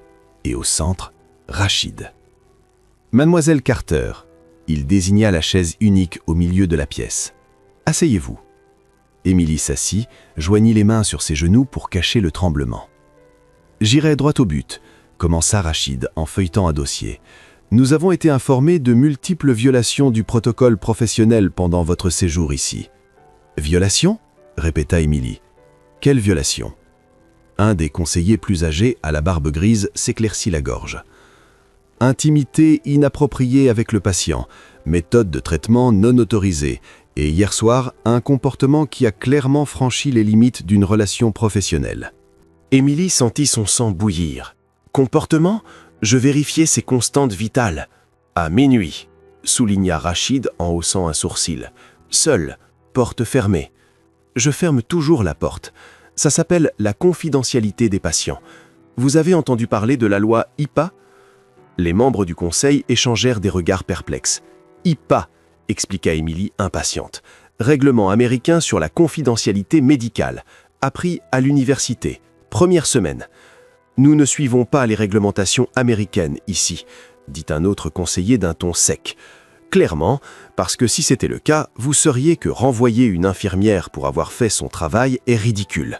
Ridicule ? Rachid se pencha en avant. Mademoiselle Carter, vous avez été engagée pour vous occuper de la santé physique du cheikh, pas pour vous impliquer émotionnellement, pas pour mettre en œuvre des méthodes douteuses, et certainement pas pour, il marqua une pause dramatique, le séduire. Pardon, quoi ? Plusieurs témoins ont rapporté une proximité inappropriée entre vous et le cheikh. Proximité ? Il faisait des crises de panique. Je faisais mon travail. Votre travail n'inclut pas de passer des nuits dans sa suite. J'en ai passé une parce qu'il me l'a demandé, parce qu'il avait peur, parce que personne d'autre ne se souciait assez pour rester. Le silence qui suivit fut tendu. Rachid referma le dossier. Votre licenciement prend effet immédiatement. Vous avez 2 heures pour faire vos bagages. Un vol retour vers les États-Unis a été organisé pour cet après-midi. Émilie se leva, tremblante de colère. « Vous ne pouvez pas faire ça. »« Nous le pouvons, et nous le faisons. »« Il va mieux. Les chiffres le prouvent. Il marche, il dort, il revit. » Grâce à des méthodes non approuvées par l'équipe médicale officielle, ajouta le docteur Kamal en entrant dans la pièce. Dangereuses, non scientifiques. Non scientifique ? Émilie se tourna vers lui. Respiration profonde, exercice, thérapie émotionnelle, c'est dans tous les manuels médicaux modernes. Pas dans les nôtres. Émilie regarda autour de la pièce, les visages fermés. Rachid qui l'observait avec une satisfaction à peine dissimulée. « Ce n'est pas une question de protocole, dit-elle calmement. C'est parce qu'il commençait à être heureux, et vous ne voulez pas qu'il soit heureux. Vous voulez qu'il soit obéissant. » Rachid se leva, les mains appuyées sur la table. « Vous dépassez les bornes. Non, j'ai raison, et vous le savez. » Les portes de la salle s'ouvrirent brutalement. Samir entra, encore en pyjama, pieds nus, respirant fort comme s'il avait couru. « Qu'est-ce qui se passe ici ?» Tout le monde se leva par réflexe, sauf Émilie. « Votre Altesse, » commença Rachid, « cette affaire ne... » Répondez à la question. Nous réglons une question de ressources humaines. Samir regarda Émilie, puis son frère. « Vous la renvoyez ?»« Oui, pour violation du protocole et comportement inapproprié. » Comportement inapproprié. Samir avança d'un pas. « Elle m'a sauvé la vie. Elle a fait plus pour moi en 6 semaines que vous tous en 3 ans. Elle a franchi des limites, dit le docteur Kamal. C'est indéniable. Les seules limites franchies ici sont celles de la décence élémentaire. Vous renvoyez la seule personne qui s'est vraiment souciée de moi parce qu'elle... Quoi ? Parce qu'elle m'a traité comme un être humain ? Parce qu'elle est émotionnellement appliquée, dit Rachid fermement. Et vous aussi. Et ça ne peut pas continuer. Samir serra les poings. Je n'accepte pas ce licenciement. Vous n'avez pas le choix. Le conseil a voté 4 contre 3. Elle part aujourd'hui. Alors je dissous le conseil. Les membres du conseil retinrent leur souffle. Rachid pâlit. Vous ne pouvez pas faire ça. Si, je peux. Je suis le cheikh. Vous êtes un cheikh qui tient à peine debout. Rachid explosa. Un cheikh manipulé par une femme étrangère qui ne connaît rien à notre culture, à nos traditions. Assez. Samir abattit sa main sur la table. Le bruit résonna dans la pièce. Silence total. Émilie reste, dit Samir, la voix dangereusement calme. Et si quelqu'un essaie de la faire partir de force, il répondra directement à moi. Compris ? Rachid le fixa. Vous la choisissez elle plutôt que votre propre famille, plutôt que le royaume. Je choisis quelqu'un qui me traite comme une personne, pas comme une pièce d'échiquier. Samir, dit Émilie doucement, arrêtez. Il la regarda. Je ne les laisserai pas vous faire ça. Vous n'avez pas le choix. Émilie se leva, forçant un sourire. Ils ont le pouvoir, moi non. Et si vous vous battez contre eux à cause de moi, vous perdrez tout. Je m'en fiche. Mais moi, oui. Elle prit rapidement sa main, discrètement. Laissez-moi partir, Samir. Non, s'il vous plaît. La douleur dans ses yeux était insupportable. 2 gardes entrèrent dans la pièce. Mademoiselle Carter, nous devons vous escorter jusqu'à vos quartiers pour que vous récupériez vos affaires. Émilie lâcha sa main. Au revoir, Votre Altesse. Ce fut un honneur de prendre soin de vous. Elle sortit avant que les larmes ne coulent. Samir essaya de la suivre, mais Rachid lui saisit le bras. « Laissez-la partir. Lâchez-moi. Laissez-la partir. » Samir se dégagea, mais 2 autres membres du conseil bloquaient déjà la porte. « Votre Altesse, s'il vous plaît, c'est pour votre bien. »« Pour mon bien ?» Samir les regarda tous avec mépris. « Vous ne savez rien de mon bien. » Il partit en claquant la porte si fort que l'écho retentit dans le hall. Dans le couloir, Émilie s'appuya contre le mur, inspira profondément et laissa enfin les larmes couler. La valise d'Émilie pesait 14 kilos, mais elle lui sembla faire 1 tonne tandis qu'elle la traînait dans le couloir du palais, escortée par 2 gardes qui avaient l'air de conduire une criminelle à l'exécution. Fatima apparut au coin du couloir. Elle s'arrêta, regarda Émilie avec une expression mêlant culpabilité et devoir. Émilie s'arrêta aussi. « Je suis venue vous dire au revoir », dit Fatima doucement. « Vous n'êtes pas obligé, je comprends. » Émilie força un sourire. « Vous ne faisiez que votre travail. » « Ce n'est pas seulement ça. » Fatima fit un pas vers elle. « J'ai été dur avec vous hier soir. Peut-être trop dur. Et je veux que vous sachiez que... » Elle inspira profondément. « J'ai vu ce que vous avez fait pour lui. J'ai vu comment il a changé. Et une partie de moi espère que vous trouverez un moyen de revenir. » Émilie sentit ses yeux piquer. « Fatima, il a besoin de vous. » Fatima plaça quelque chose dans la main d'Émilie. Un papier plié. « Ne l'ouvrez pas maintenant. Ouvrez-le quand vous serez dans l'avion. »« Qu'est-ce que c'est ?» Fatima se contenta de sourire tristement et s'éloigna. Émilie glissa le papier dans sa poche et continua à marcher. L'aéroport international de Riyad était bondé. Des familles qui se disaient au revoir, des hommes d'affaires qui se dépêchaient, des touristes qui prenaient des photos. Émilie s'assit à la porte d'embarquement avec sa valise à côté d'elle, son passeport à la main et une sensation de vide dans la poitrine qui semblait lui aspirer toute vie. Vol 847 à destination de New York, embarquement immédiat porte 12. Elle se leva, attrapa sa valise, fit 3 pas vers la file d'attente, et puis elle l'entendit. Des cris, des gens qui couraient. Émilie se tourna. À travers le terminal, une foule s'écartait comme la mer Rouge. Et au centre, avançant avec difficulté, s'appuyant sur une canne, vêtue d'une tunique blanche et pieds nus, se trouvait Samir. Derrière lui, 6 gardes de sécurité tentaient de dégager le passage, tandis que les passagers sortaient leur téléphone, filmaient, criaient « C'est le cheikh! Qu'est-ce qu'il fait ici? Quelqu'un filme ça ?» Émilie lâcha sa valise. « Il ne peut pas être là, » murmura-t-elle. « Il ne peut pas. » Mais il était là. et il venait droit vers elle. Leurs regards se croisèrent à travers le terminal bondé et Samir ne détourna pas les yeux. Pas une seule seconde. Émilie commença à marcher lentement, puis plus vite, jusqu'à courir. Ils se rejoignirent au milieu du terminal, entourés de dizaines de personnes qui filmaient, prenaient des photos, assistaient à l'impossible. « Vous êtes complètement fou !»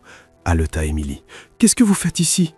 Samir respirait fort, visiblement épuisé, mais il souriait. « Vous empêchez de commettre la plus grosse erreur de votre vie. »« Mon erreur ? Samir, vous ne devriez pas être ici. Vous arrivez à peine à marcher. »« Alors, soutenez-moi. » Il lâcha la canne. Émilie lui attrapa le bras, désespérée. « Vous allez tomber !»« Non, parce que vous êtes là. »« C'est de la folie, vous le savez, hein ?»« Oui, et je m'en fiche. » Samir prit son visage entre ses mains. « Émilie Carter, vous ne monterez pas dans cet avion. »« Il le faut, j'ai été renvoyé, expulsé. Alors, je vais annuler ça. » « Vous ne pouvez pas annuler la décision du Conseil. Si, je peux, parce que je suis le cheikh. Et plus important encore, il marqua une pause, les yeux brillants. Parce que je vous aime. » Tout le terminal sembla se figer. Émilie sentit ses genoux fléchir. « Quoi ? » ?»« Je vous aime. » Samir répéta plus fort, cette fois pour que tout le monde entende. « Je vous aime depuis le premier jour où vous êtes entrée dans ma suite et avez refusé de partir. Je vous aime parce que vous êtes agaçante, têtue, drôle et la seule personne qui m'a fait me souvenir de ce que ça fait d'être vivant. Et je ne vous laisserai pas partir. » Émilie pleurait maintenant, riant et pleurant en même temps. « Vous ne pouvez pas faire ça. Votre famille, le conseil, ils vont vous détruire. » « Qu'ils essaient. » Samir la serra contre lui. « J'ai passé 3 ans à laisser les autres décider de ma vie, à laisser la peur et la culpabilité me contrôler. Mais vous m'avez appris que vivre n'est pas une trahison, et je choisis de vivre avec vous. » Samir, restez, s'il vous plaît, restez avec moi. Émilie regarda autour d'elle les caméras, les gardes, la foule qui observait comme si c'était un film. Puis elle regarda Samir, cet homme qui avait été autrefois impossible, insupportable, perdu, et qui se tenait maintenant là, dans un aéroport bondé, pieds nus et vulnérable, à lui demander de rester. « Vous êtes sûr ?» murmura-t-elle. « Complètement sûr ? Parce que si je reste, il n'y aura pas de retour en arrière. Ce sera vous et moi contre tout le monde. » « Parfait. » Samir sourit. « J'aime ces chances. » Émilie rit, un son tremblant, plein de larmes. « Mais vrai. Vous êtes impossible. Je sais. C'est une partie de mon charme. » Et puis, sans prévenir, Samir s'agenouilla, là, au milieu de l'aéroport international de Riyad, avec des centaines de personnes qui regardaient. La foule retint son souffle d'un seul coup. Émilie porta les mains à sa bouche. « Samir, relevez-vous. » Non. Il prit sa main. « Émilie Carter, vous m'avez guérie quand je pensais que c'était impossible.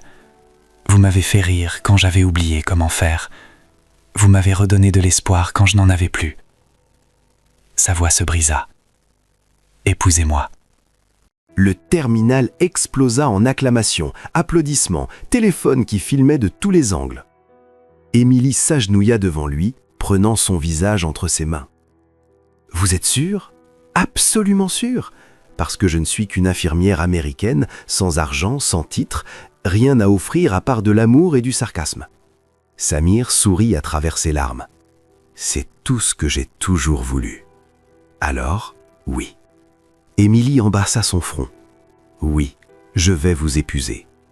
Vous, cheikh impossible et fou. » La foule explosa. La sécurité essaya de maîtriser la scène, mais il était trop tard. Des dizaines de vidéos étaient déjà postées, partagées, devenaient virales. Le cheikh de Riyad venait de demander en mariage une infirmière américaine dans un aéroport, à genoux, et elle avait dit oui. Samir se releva avec son aide et la serra dans une étreinte forte. « Vous ne le regretterez pas, murmura-t-il à son oreille.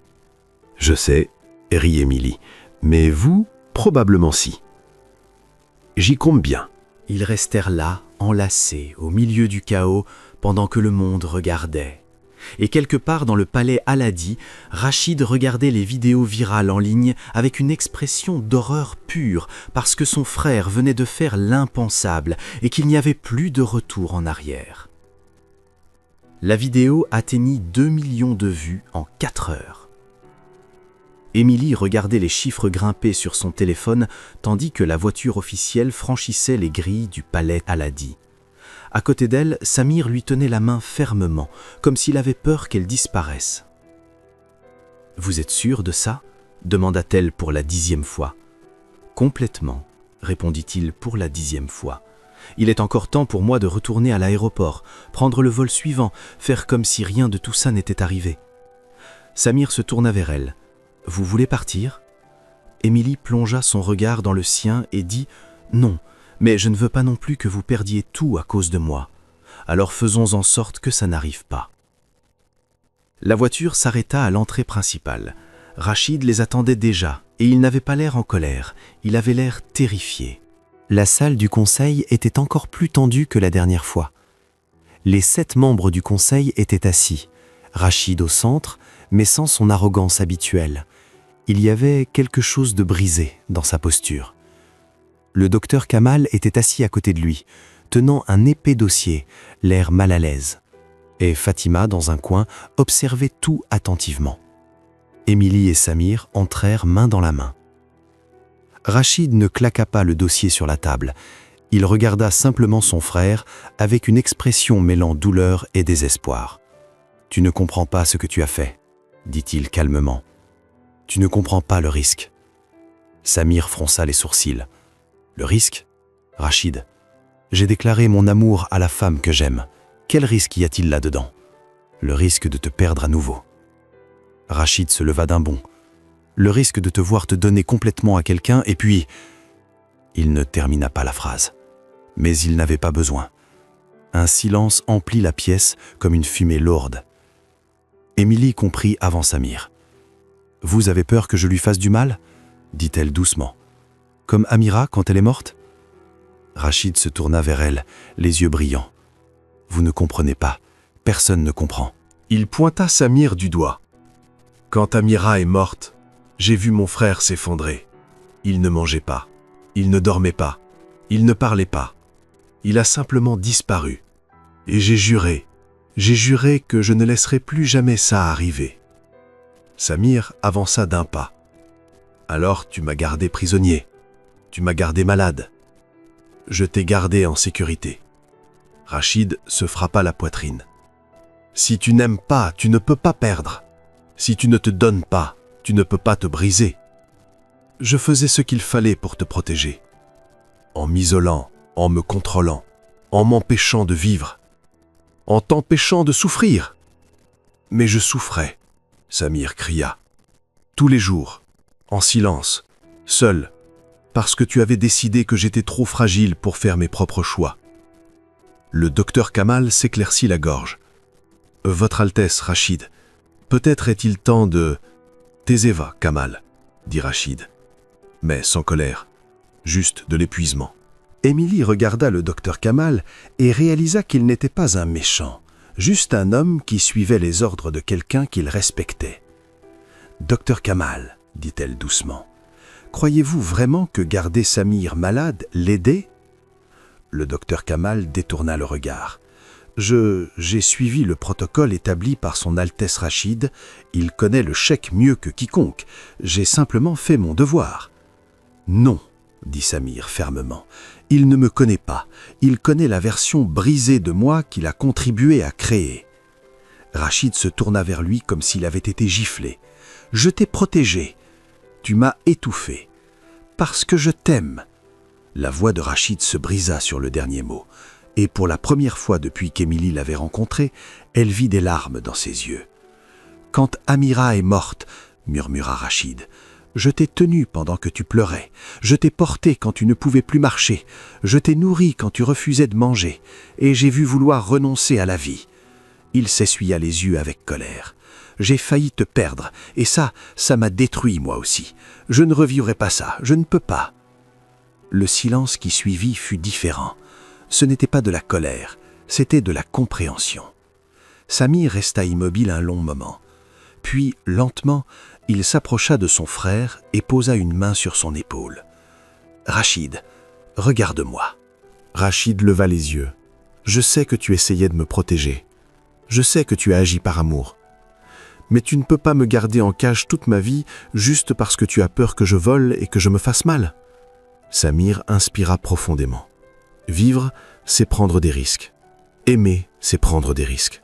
Et oui, peut-être que je serai blessé à nouveau, mais je préfère vivre un jour pleinement que survivre 1000 jours à moitié. « Et si tu ne survis pas ?»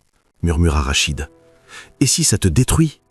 Alors Émilie m'aidera à me reconstruire. » Samir la regarda et sourit, comme elle l'a déjà fait une fois. Émilie sentit les larmes couler sur ses joues. Rachid la regarda, vraiment regarda, pas avec mépris, avec peur. « Comment je sais que vous ne l'abandonnerez pas ?» demanda-t-il, la voix tremblante. « Comment je sais que vous resterez quand ça deviendra dur ?» Émilie avança d'un pas. « Vous ne le savez pas. Il faudra me faire confiance. » Elle marqua une pause. « Mais je peux vous dire ceci. J'ai vu Samir au plus mal. J'ai vu ses crises de panique à 3 heures du matin. Je l'ai vu pleurer. Je l'ai vu briser. Et je ne suis pas parti. Je lui ai tenu la main et j'ai respiré avec lui jusqu'à ce que ça passe. » Sa voix se fit plus forte. « Je ne partirai pas maintenant. Je ne partirai jamais. Parce que je l'aime vraiment. Pas le titre, pas le palais. Lui. » Rachid resta silencieux, luttant contre des émotions qu'il ne savait manifestement pas gérer. Un des conseillers plus âgés s'éclaircit la gorge. « Peut-être pouvons-nous trouver un terrain d'entente. » Rachid se tourna perplexe. « Un terrain d'entente ? » ?»« Oui, des conditions. » Le conseiller regarda Émilie. « Mademoiselle Carter devra apprendre nos coutumes, étudier notre culture, respecter nos traditions.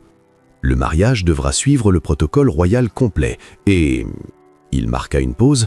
« Il y aura une période d'adaptation de 3 mois pour s'assurer que Mademoiselle Carter est prête à la vie dans la famille royale. » Émilie déglutit difficilement. « 3 mois ? » ?»« Pas un test, » corrigea doucement le conseiller. « Une période d'apprentissage. Vous vivrez au palais. Vous apprendrez ce que signifie faire partie de cette famille. Et à la fin, nous voterons officiellement l'approbation du mariage. » Samir ouvrit la bouche pour protester, mais Émilie serra sa main. « J'accepte, » dit Émilie. « J'accepte, » répéta-t-elle en regardant Rachid, « parce que je comprends. Je comprends que vous avez peur. Je comprends que vous aimez votre frère et voulez le protéger. Et je veux vous prouver que je ne lui ferai pas de mal, que je prendrai soin de lui.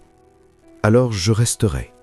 Toujours. » Rachid la fixa longuement, puis hocha la tête, une seule fois, petite, mais elle était là. Le conseiller principal frappa du maillet. « Alors c'est décidé. Nous passons au vote. Qui approuve la période de 3 mois avant le mariage officiel ?» 5 mains se levèrent immédiatement. Rachid hésita, regarda Samir, puis Émilie, et leva lentement la main. Le docteur Kamal suivit. « 7-0, annonça le conseiller, clairement surpris. Unanime. La proposition est approuvée. Émilie expira enfin l'air qu'elle retenait. Samir la serra dans une étreinte forte. « Vous ne le regretterez pas. » murmura-t-il. « Je sais. » Le conseiller se leva, salua respectueusement Samir, et ils sortirent un par un. Le docteur Kamal s'arrêta devant Émilie. « Mademoiselle Carter, je voudrais m'excuser. Je suivais des ordres, mais ça ne l'excuse pas. Vous avez fait pour lui ce que je n'ai pas réussi en 3 ans. » Il lui tendit la main. « J'espère que nous pourrons travailler ensemble désormais. » Émilie serra sa main en souriant. « Avec plaisir, docteur Kamal. » Il partit, l'air soulagé. Rachid fut le dernier à s'en aller. Il s'arrêta à la porte, regardant son frère. « Samir, je suis désolé pour tout. » Samir hocha la tête. « Je sais. Et on parlera, vraiment parler. Mais pour l'instant, merci d'avoir voté. Oui. Rachid regarda Émilie. Prenez soin de lui, toujours. Je le promets. Rachid esquissa un sourire triste et partit. Fatima s'avança, prenant les mains d'Émilie. « Bienvenue dans la famille, ma chère. Officiellement, ou presque, sourit-elle. Et juste pour que vous sachiez, les protocoles de mariage sont absurdes. Vous devrez approuver 47 sortes de fleurs. » Émilie cligna des yeux. « 47 ? Oui. Il y a une feuille de calcul, 3 réunions rien que pour les décorations de table et un comité entier dédié au menu. » Fatima rit. « Mais je vous aiderai, je le promets. » « Merci Fatima, pour tout. » Fatima les serra tous les deux dans ses bras et partit en fermant la porte derrière elle. Émilie posa la tête contre la poitrine de Samir. « 3 mois, on peut y arriver. On peut tout faire, ensemble. » Il lui releva le menton. Soudain, Émilie se souvint. « Oh, Fatima m'a donné une lettre dans le couloir avant que je quitte le palais la première fois. » Elle sortit un papier plié de la poche de sa veste, froissé mais intact. Samir la regarda l'ouvrir et le lire. Les larmes vinrent presque instantanément. « Qu'est-ce que ça dit ?» demanda-t-il inquiet. Émilie rit à travers ses larmes et lui tendit le papier. Samir lut à voix haute. « Chère Émilie, j'ai travaillé dans ce palais pendant 20 ans. J'ai vu beaucoup de choses, mais je n'ai jamais vu quelqu'un faire pour le cheikh Samir ce que vous avez fait. Vous devez savoir la vérité. Rachid n'est pas un méchant, c'est un frère terrifié. Quand Amira est décédée, Samir a failli partir avec elle, et Rachid a failli se perdre en regardant son frère souffrir. Depuis, il a décidé que protéger signifiait contrôler, que si Samir n'aimait pas, il ne pouvait pas être blessé. Mais vous lui avez prouvé le contraire. L'amour ne détruit pas, l'amour guérit. Montrez-lui ça. Montrez-lui que vous ne ferez pas de mal à Samir, que vous resterez, que vous êtes assez forte pour cette vie. Et rappelez-vous, 47 sortes de fleurs, pas une blague. Avec amour, Fatima. PS, j'ai toujours su que vous étiez spécial, depuis le premier jour où vous avez dit au cheikh de respirer comme une personne normale. Samir finit de lire et sourit, les yeux brillants. Il essayait de vous aider dès le début. Ils l'étaient tous à leur manière. Émilie replia soigneusement la lettre. Même Rachid, surtout Rachid. Ils restèrent là, enlacés, la lettre entre eux, plus qu'un simple papier. C'était la preuve que même dans les endroits les plus improbables, l'amour trouve des alliés, et que parfois les batailles les plus dures sont menées par ceux qui aiment trop, pas trop peu. « Vous savez ce qui est drôle ?» dit Émilie en rangeant la lettre dans sa poche. « Je suis venue à Riyad en pensant m'occuper d'un patient impossible pendant quelques semaines et rentrer chez moi. Et maintenant, je suis chez moi. » Samir embrassa son front. « Oui, vous l'êtes. » Et là, dans la salle du conseil vide, entourés de traditions anciennes et d'attentes lourdes, ils s'embrassèrent, enfin, sans interruption, sans peur, juste de l'amour et la certitude absolue que peu importe combien de fleurs ils devraient approuver, combien de protocoles ils devraient suivre ou combien de membres du conseil ils devraient convaincre, ils y arriveraient, ensemble. Jour 1 des 3 mois. Émilie se réveilla à 5 heures du matin parce que quelqu'un frappait à la porte. Fatima entra en portant une pile de livres qui semblait plus lourd qu'Émilie elle-même. « Bonjour, il est temps d'apprendre l'étiquette royale. » Émilie regarda les livres, puis Fatima, puis de nouveau les livres. « Vous plaisantez. »« Le protocole ne plaisante pas, ma chère. » Fatima posa la pile sur la table avec un bruit sourd. Nous avons la hiérarchie et les titres royaux, les salutations formelles dans 47 situations différentes, l'histoire de la famille Al-Hadi, l'étiquette à table royale. Oh, et celui-ci est mon préféré. Comment marcher en robe longue sans trébucher. Émilie prit le dernier livre. Ça existe vraiment ? Malheureusement. Semaine 2.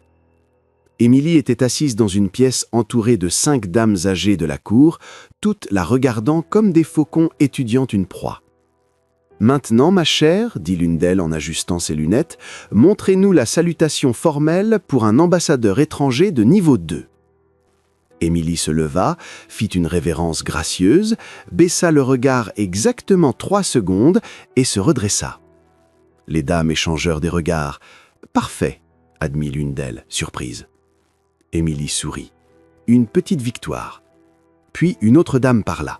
« Et maintenant, montrez la salutation pour un prince d'un royaume allié lors d'une cérémonie en soirée d'été. » Émilie cligna des yeux. « C'est différent de la salutation diurne ?» Complètement. Mon Dieu. Semaine 5. La réunion sur les fleurs entrait dans sa 3e heure. Le lys blanc symbolise la pureté, mais le lys crème représente l'élégance, expliqua la coordinatrice en tenant des échantillons. Lequel préférez-vous pour les tables de la salle principale ? Émilie regarda les 2 fleurs. Elles étaient identiques. Le blanc. Excellent choix. La coordinatrice prit des notes. Maintenant, pour les tables secondaires, rose du désert ou jasmin sauvage ? Jasmin. Merveilleux. Et pour les colonnes décoratives, orchidées importées ou tulipes locales ? Émilie inspira profondément, se rappelant la lettre de Fatima. 47 sortes de fleurs. Pas une blague. Orchidée. Et pour le couloir d'entrée ? Fatima décide. Émilie coupa. Tout ce que Fatima choisira, j'approuve. La coordinatrice cligna des yeux. Mais vous devez. Je dois garder ma santé mentale. Fatima a un goût impeccable. Elle décide. Fatima, assise dans un coin, sourit fièrement. Semaine 8. Émilie était dans les cuisines du palais, essayant d'apprendre à préparer le thé à la menthe traditionnelle sous la supervision stricte du chef cuisinier. « Non, non, non !» s'exclama le chef en lui arrachant la théière des mains. « 3 minutes d'infusion. 3. Vous l'avez laissé 4. C'est 1 minute de différence. C'est la différence entre la perfection et la catastrophe. » Émilie soupira, mais recommença. Samir apparut dans l'encadrement de la porte, cachant un sourire. « Comment ça va ? Je massacre des feuilles de menthe. Comment vous pensez que ça va ?» Il rit, entra et la serra par derrière. « Vous vous en sortez incroyablement bien. Je perds la tête. Mais vous la perdez avec grâce. » Émilie tourna la tête et lui donna un baiser rapide. « Arrêtez de me distraire, j'ai du thé à ne pas rater. » Semaine 11. La réunion finale du conseil avant l'approbation officielle. Émilie était assise sur la même chaise où on l'avait renvoyée des mois plus tôt. Cette fois, elle n'avait pas peur. Elle était fatiguée, mais confiante. Le conseiller le plus âgé feuilleta les rapports. Mademoiselle Carter a terminé tous les cours d'étiquette avec d'excellentes notes. Elle a montré un respect constant pour nos traditions. Elle a appris l'arabe de base avec un accent charmant, pourrais-je ajouter. Il sourit. Et plus important encore, pendant ces 3 mois, elle a démontré un dévouement sincère non seulement envers le cheikh Samir, mais envers ce royaume et son peuple. Un autre conseiller hocha la tête. Elle a visité des hôpitaux, parlé avec des familles ordinaires, appris notre culture pour de vrai, pas seulement le protocole de surface. Le docteur Kamal se leva, et je peux confirmer que le cheikh Samir reste en bonne santé, stable et heureux, plus heureux que je ne l'ai vu depuis des années. Rachid, qui était resté silencieux, parla enfin. « J'ai voté en faveur il y a 3 mois avec des réserves. » Il regarda Émilie. « Mais aujourd'hui, je vote avec certitude. Vous avez prouvé que vous en étiez digne. Pas à cause d'un titre, à cause de qui vous êtes. » Émilie sentit ses yeux piquer. « Merci, Votre Altesse. » Le conseiller principal frappa du maillet. « Alors, c'est réglé. Vote final. Qui approuve le mariage entre le cheikh Samir Al-Hadi et Émilie Carter ?» 7 mains se levèrent. Unanime. Le mariage est officiellement approuvé. Le conseiller sourit. Que les préparatifs commencent. Émilie était dans la salle de préparation, fixant le miroir, ne reconnaissant pas la personne qui la regardait. La robe était un chef-d'œuvre. Soie blanche avec des détails brodés à la main en or, manches longues délicates et une traîne de 3 mètres. Du henné couvrait ses mains en motifs complexes, un voile en dentelle drapé sur ses cheveux, tenu par une tiare de perles. Elle avait l'air d'une princesse, et elle était absolument terrifiée. « Je ne peux pas faire ça », murmura-t-elle. Fatima, qui ajustait le voile, s'arrêta. « Quoi ? Il y a des caméras, la presse internationale, des centaines de personnes, et je vais trébucher ou dire quelque chose de travers ou... » « Émilie !» Fatima posa les mains sur ses épaules. « Respirez. »« Je ne peux pas. » Comme une personne normale. Fatima finit avec un sourire. Vos propres mots? Émilie laissa échapper un rire tremblant. Vous vous en souvenez? Bien sûr, c'est ma réplique préférée. Fatima la serra dans ses bras. Vous allez y arriver. Vous avez conquis un chèque impossible, convaincu un conseil têtu et approuvé 47 sortes de fleurs. Vous pouvez tout faire. Émilie inspira profondément et hocha la tête. Ok, allons-y. La cérémonie eut lieu dans le jardin principal du palais, transformé en conte de fées. Des fleurs partout. Les 47 variétés parfaitement coordonnées. Des lustres en cristal pendaient des arbres. Un tapis rouge s'étendait sur l'herbe verte. Des centaines d'invités étaient assis sur des chaises en acajou. Et au centre, sous une arche couverte de roses blanches, Samir attendait. Vêtu d'une tunique traditionnelle blanche brodée de fils d'or, il avait l'air sorti d'un rêve. La musique commença. Un mélange impossible d'instruments arabes traditionnels et de saxophones jazz. Émilie commença à marcher. Un pas, 2, 3. Elle ne trébucha pas une seule fois. Quand elle arriva à l'hôtel, Samir lui tendit la main. « Vous êtes magnifique », murmura-t-il. « Vous aussi », sourit Émilie. « Essayez de ne pas trébucher sur votre tunique. » Il rit doucement. L'officiant commença la cérémonie en arabe, puis traduisit en anglais, et vinrent les vœux. Samir parla en premier. « Émilie Carter, vous êtes entrée dans ma vie comme une tempête, têtue, agaçante, complètement impossible à ignorer. » Les invités rirent. « J'ai essayé de vous repousser, j'ai essayé de vous faire peur, j'ai essayé de faire comme si je n'avais pas besoin de vous, mais vous n'êtes pas parti. Vous m'avez tenu la main dans les pires moments. Vous m'avez appris à respirer quand je pensais que j'allais mourir. Vous m'avez montré que vivre n'est pas une trahison. Et vous, sa voix trembla, vous m'avez appris à aimer à nouveau. » Il marqua une pause, regardant le ciel un instant. « Amira, où que tu sois, merci de m'avoir montré ce qu'est le vrai amour et de m'avoir donné la force de le retrouver. » Il reporta son regard sur Émilie. Elle aurait adoré, j'en suis sûr. Émilie pleurait ouvertement maintenant. Son tour. Samir Al-Hadi, je suis venu à Riyad en pensant m'occuper d'un patient impossible pendant quelques semaines. Je ne m'attendais pas à rencontrer la personne la plus frustrante, têtue et belle que j'ai jamais connue. Elle essuya ses larmes. Vous m'avez testé, défié, donné envie d'abandonner. Mais vous m'avez aussi fait rire, fait croire, fait sentir que j'avais de l'importance. Et quand vous m'avez demandé de rester, j'ai réalisé que je ne voulais pas partir. Sa voix trembla. Mon père est décédé il y a 3 ans et je sais qu'il serait là aujourd'hui, probablement à raconter des blagues terribles et à embarrasser tout le monde. Il me manque, mais je sais qu'il vous aurait approuvé. Elle sourit à travers les larmes. Et je veux que vous sachiez ceci. Vous vous êtes guéri vous-même, Samir. Je n'ai fait que vous tenir la main. Samir la serra dans ses bras, oubliant complètement le protocole. Les invités applaudirent. L'officiant, souriant, déclara « Je vous prononce mari et femme ». Samir embrassa Émilie avant même que la phrase ne soit terminée. Et le jardin explosa en applaudissements, musique et joie. La réception fut inoubliable. Samir trébucha sur sa tunique en entrant dans la salle de bal. Émilie éclata de rire. Pendant le dîner, Émilie essaya de manger du riz avec les mains, une tradition locale, et en renversa la moitié sur ses genoux.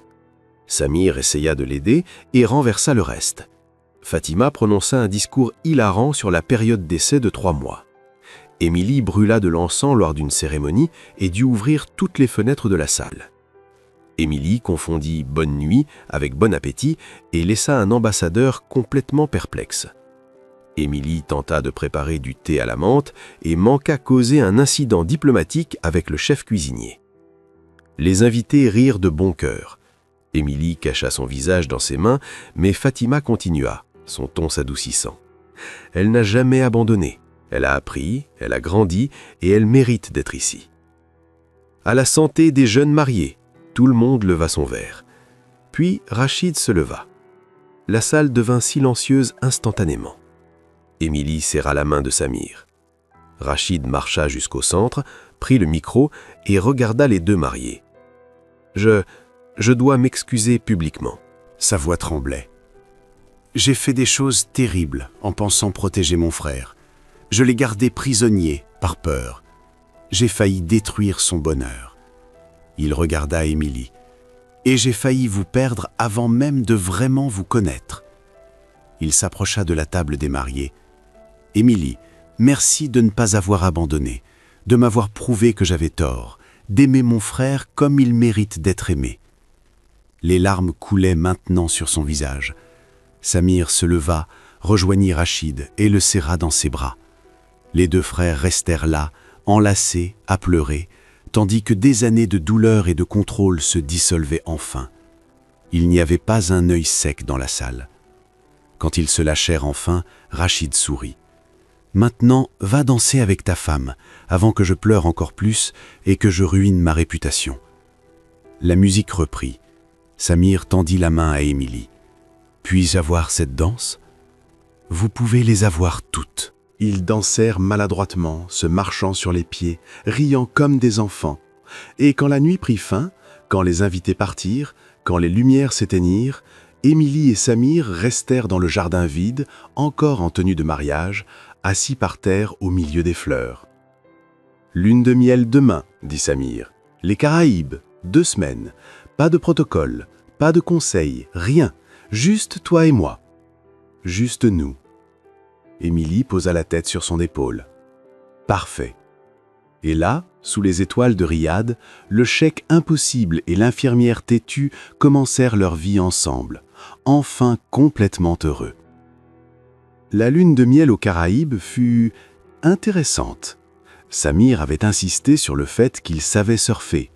Émilie avait essayé de le prévenir que les vagues de l'océan n'étaient pas comme celles des piscines du palais, mais il n'avait rien voulu entendre. La première vague le renversa en 3 secondes.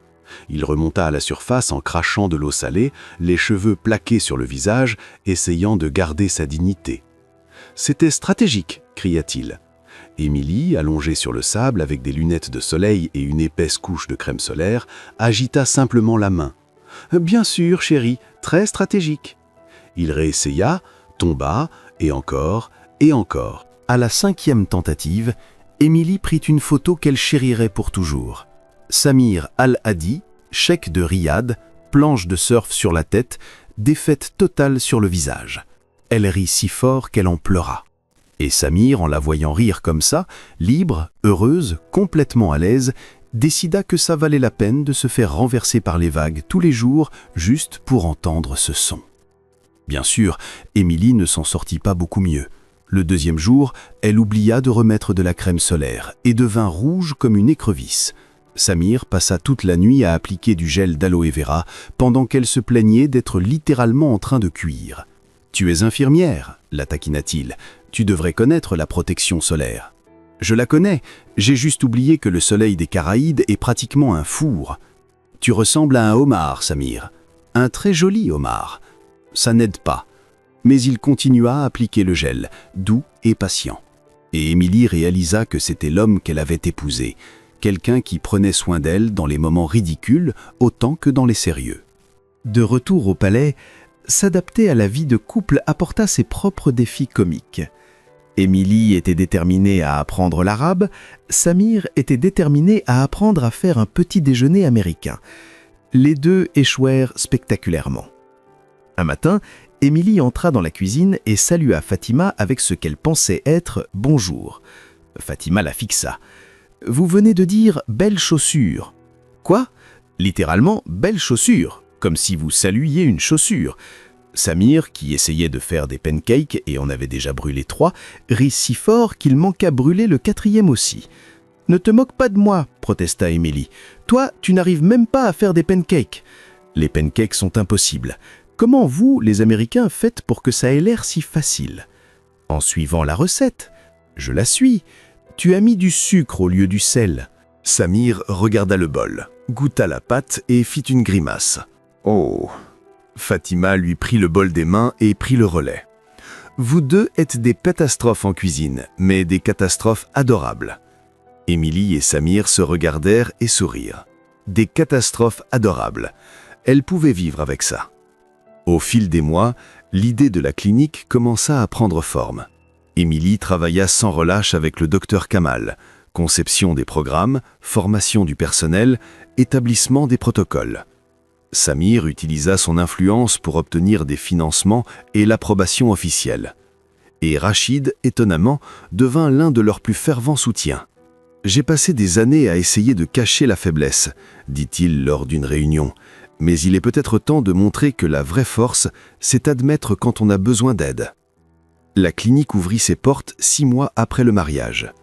Le premier patient fut Khaled, 28 ans. Traumatisme sévère après un accident qui avait emporté la vie de sa femme. Émilie reconnut immédiatement l'histoire. Elle était douloureusement familière. Khaled résistait, il criait, il refusait le traitement, exactement comme Samir autrefois. Lors d'une session particulièrement difficile, il explosa. « Je ne veux pas aller mieux, je mérite de souffrir. » Émilie avait entendu ces mots auparavant et elle savait exactement quoi répondre. « Vous ne le méritez pas, dit-elle, ferme mais douce. Vous méritez de vivre, vous méritez de guérir et vous méritez de vous pardonner. Vous ne comprenez pas. Je comprends plus que vous ne le pensez. » Émilie s'assit à côté de lui. « Et je vais vous dire quelque chose qu'une personne très têtue m'a appris un jour. Survivre n'est pas un crime, et vivre n'est pas une trahison. » Khaled la regarda, les yeux rouges de larmes. « Comment je fais ça ? » En respirant, un jour à la fois. Émilie sourit. « Comme des gens normaux ?» Il laissa échapper un rire humide, surpris. « Vous dites ça souvent. Parce que ça marche ?» Et lentement, jour après jour, session après session, Khaled commença à aller mieux. Samir assistait parfois aux sessions avec la permission de Khaled. Et dans chaque mot qu'Émilie prononçait, dans chaque technique qu'elle utilisait, il voyait des reflets de son propre parcours. « C'est étrange, dit-il un soir alors qu'ils étaient allongés dans le lit, de voir quelqu'un d'autre traverser ce que j'ai traversé. »« Mais maintenant tu peux aider, dit Émilie. Tu es la preuve vivante que la guérison est possible. »« Nous sommes la preuve. » Elle l'embrassa doucement. « Oui, nous le sommes. » L'ouverture officielle de la clinique eut lieu 1 an après leur mariage. La salle était comble, officiels du royaume, presse internationale, représentants d'organisations de santé mentale du monde entier, et Khaled, désormais visiblement plus en forme et apaisé, assis au premier rang en invité d'honneur. Émilie se tenait sur scène aux côtés de Samir, du docteur Kamal et de Rachid, vêtue d'une robe formelle qui lui semblait soudain trop serrée. Elle s'était réveillée nauséeuse ce matin-là, et la semaine précédente, et celle d'avant encore, mais elle avait ignoré ça, mettant ça sur le compte du stress de l'événement. Samir prit le micro, souriant. « C'est avec une grande joie que nous ouvrons aujourd'hui la clinique de guérison intégrée Al-Hadi, un lieu où santé physique et émotionnelle vont de pair, où la vulnérabilité n'est pas une faiblesse, où guérir n'est pas une honte. » Les applaudissements résonnèrent dans la salle. Cette clinique existe grâce à une seule personne. Samir regarda Émilie avec tant d'amour que son cœur manqua un battement. Ma femme. Elle m'a appris que la médecine va au-delà des ordonnances, que la guérison commence par l'empathie, et que parfois le meilleur remède est quelqu'un qui vous tient la main et vous dit « Respirez ». Applaudissements plus forts. Émilie se leva pour parler, mais soudain la salle tourna. Les lumières devinrent trop vives. Le sol sembla bouger. « Émilie ?» Samir lui saisit le bras immédiatement. « Ça va ? J'ai juste besoin d'air. » Elle chancela. Samir la rattrapa avant qu'elle ne tombe, la panique inscrite sur son visage. « Appelez un médecin. »« J'en suis un. » Le docteur Kamal accourait déjà de l'autre côté de la scène. « Alors appelez-en un autre. » Émilie rit même dans son vertige. « Samir, détendez-vous. »« Comment je me détends ? Vous vous évanouissez. »« Je ne m'évanouis pas, j'ai juste besoin de m'asseoir. » Samir la porta hors de la scène comme si elle était en verre. Toute l'assistance regardait, inquiète, tandis que les caméras capturaient tout. Le docteur Kamal vérifia rapidement ses constantes en coulisses. Tension normale, rythme cardiaque normal, respiration stable. Il marqua une pause, regardant Émilie avec une expression curieuse. « Quand avez-vous eu vos dernières règles ?» Émilie se figea. Samir se figea. Fatima, qui avait accouru depuis le fond de la salle, poussa un cri si fort qu'on avait dû l'entendre à 3 rues. « Elle est enceinte !»« Fatima !» Émilie et le docteur Kamal crièrent en même temps, mais il était trop tard. Toute la salle avait entendu et explosa en acclamations et applaudissements. Samir regarda Émilie, puis le docteur Kamal, puis de nouveau Émilie. « Tu es... Oui ?»« Je crois oui. » dit Émilie, riant et pleurant à la fois. La couleur quitta le visage de Samir. Il s'assit par terre, littéralement, comme si ses jambes avaient lâché. « J'ai besoin de digérer ça. »« Respirez, mon amour, » dit Émilie en lui tenant la main. « Je respire, comme des gens normaux. Je respire. » Rachid apparut, posant une main sur l'épaule de son frère, souriant largement. « Félicitations, Samir, tu vas être père. » Samir leva les yeux vers lui, écarquillé. « Je vais être père. »« Oui, père, exactement. Je vais être père. » Et puis, Samir s'évanouit complètement. Le docteur Kamal soupira en secouant la tête. « Apportez de l'eau et des sels, le chèque est à terre. » Émilie riait si fort qu'elle arrivait à peine à respirer, les larmes coulant sur son visage. « Je suis ton infirmière, idiot. Tu ne peux pas t'évanouir pendant mon service. » Quand Samir revint à lui quelques minutes plus tard, la première chose qu'il vit fut Émilie qui le regardait avec ce sourire, mi-inquiétude, mi-amusement pur. « Salut » dit-elle. « Salut » répondit-il encore allongé par terre. « Je me suis complètement évanoui devant tout le monde. » C'était épique, au moins 50 caméras l'ont filmé. Samir grogna en se couvrant le visage des mains. « Je ne m'en remettrai jamais. »« Jamais » approuva Émilie en l'aidant à s'asseoir. « Mais ça valait le coup, parce que tu vas être père. » Samir la regarda et soudain tout le reste disparut. Les caméras, la foule, l'embarras. « Nous allons être parents ? » ?»« Oui. On sera nuls au début. » »« Probablement. Tu t'évanouis à l'annonce et moi j'appelle tout le monde idiot. » Samir rit et la serra dans une étreinte forte. « Ça va être parfait. » Plus tard, après que l'inauguration se fut terminée avec succès malgré tout le drame, après les félicitations, les câlins et les photos, Khaled s'approcha de Samir. « Votre Altesse, je voulais vous remercier. » Samir se tourna, surpris. « Pourquoi ? » ?»« Pour m'avoir montré que la guérison est possible. » Khaled essuya ses yeux, essayant de maîtriser ses émotions. « Je vous ai vu il y a 1 an, dans les vieilles vidéos, dans les histoires que les gens racontent. Je vous vois maintenant, en bonne santé, heureux, amoureux. Et j'ai pensé, s'il l'a fait, peut-être que moi aussi. » Quelque chose se brisa en Samir. Il serra Khaled dans ses bras, comme Rachid l'avait serré tant de fois, comme Émilie l'avait serré lors de ses nuits les plus dures. « Vous le pouvez, » murmura Samir, « je vous le promets. C'est dur, il y aura des mauvais jours, mais vous le pouvez. Et vous n'êtes pas seul. » Khaled pleura sur son épaule. Et dans cette étreinte, le cercle fut bouclé. Le patient qui avait été guéri aidait maintenant les autres à guérir. La douleur s'était transformée en sens, le traumatisme était devenu sagesse, et les ténèbres avaient enfin cédé la place à la lumière. Au coucher du soleil, Émilie et Samir se tenaient sur le balcon de la suite royale, le même endroit où ils s'étaient tenus tant de fois durant cette année folle. Samir était derrière elle, les bras autour de sa taille, leurs mains entrelacées sur le ventre qui ne se voyait pas encore, mais qui portait déjà leur plus grand cadeau. « Je n'arrive toujours pas à y croire », murmura-t-il contre ses cheveux. « Moi non plus », ça semble irréel. « Nous allons être parents, et on sera nuls au début. » Samir rit doucement. « Probablement, mais on apprendra ensemble. » Émilie tourna la tête et embrassa son menton. « Merci. » Pourquoi ? Pour m'avoir appris à aimer à nouveau, pour m'avoir montré que ça valait le risque, pour tout. Je devrais te remercier. Tu m'as appris à vivre, tu m'as sauvé. Tu t'es sauvé toi-même, Samir. Émilie se tourna complètement vers lui, prenant son visage entre ses mains. Tu as fait le travail difficile, tu as affronté tes peurs, tu as choisi de guérir. Je n'ai fait que te tenir la main. Alors, nous nous sommes appris l'un l'autre. Samir embrassa son front. Ensemble. Ils restèrent là, enlacés, tandis que le soleil se couchait sur Riyad, peignant le ciel en orange et rose. Et Émilie pensa à tout ce qui s'était passé.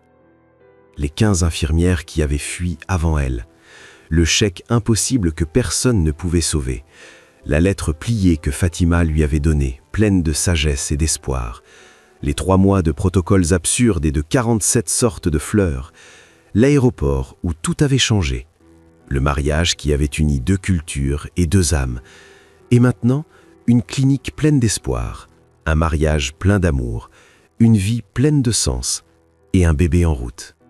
« Vous savez ce qui est drôle ?» dit Émilie en posant la tête contre sa poitrine. « Je suis venue ici en pensant m'occuper d'un patient impossible pendant quelques semaines et rentrer chez moi.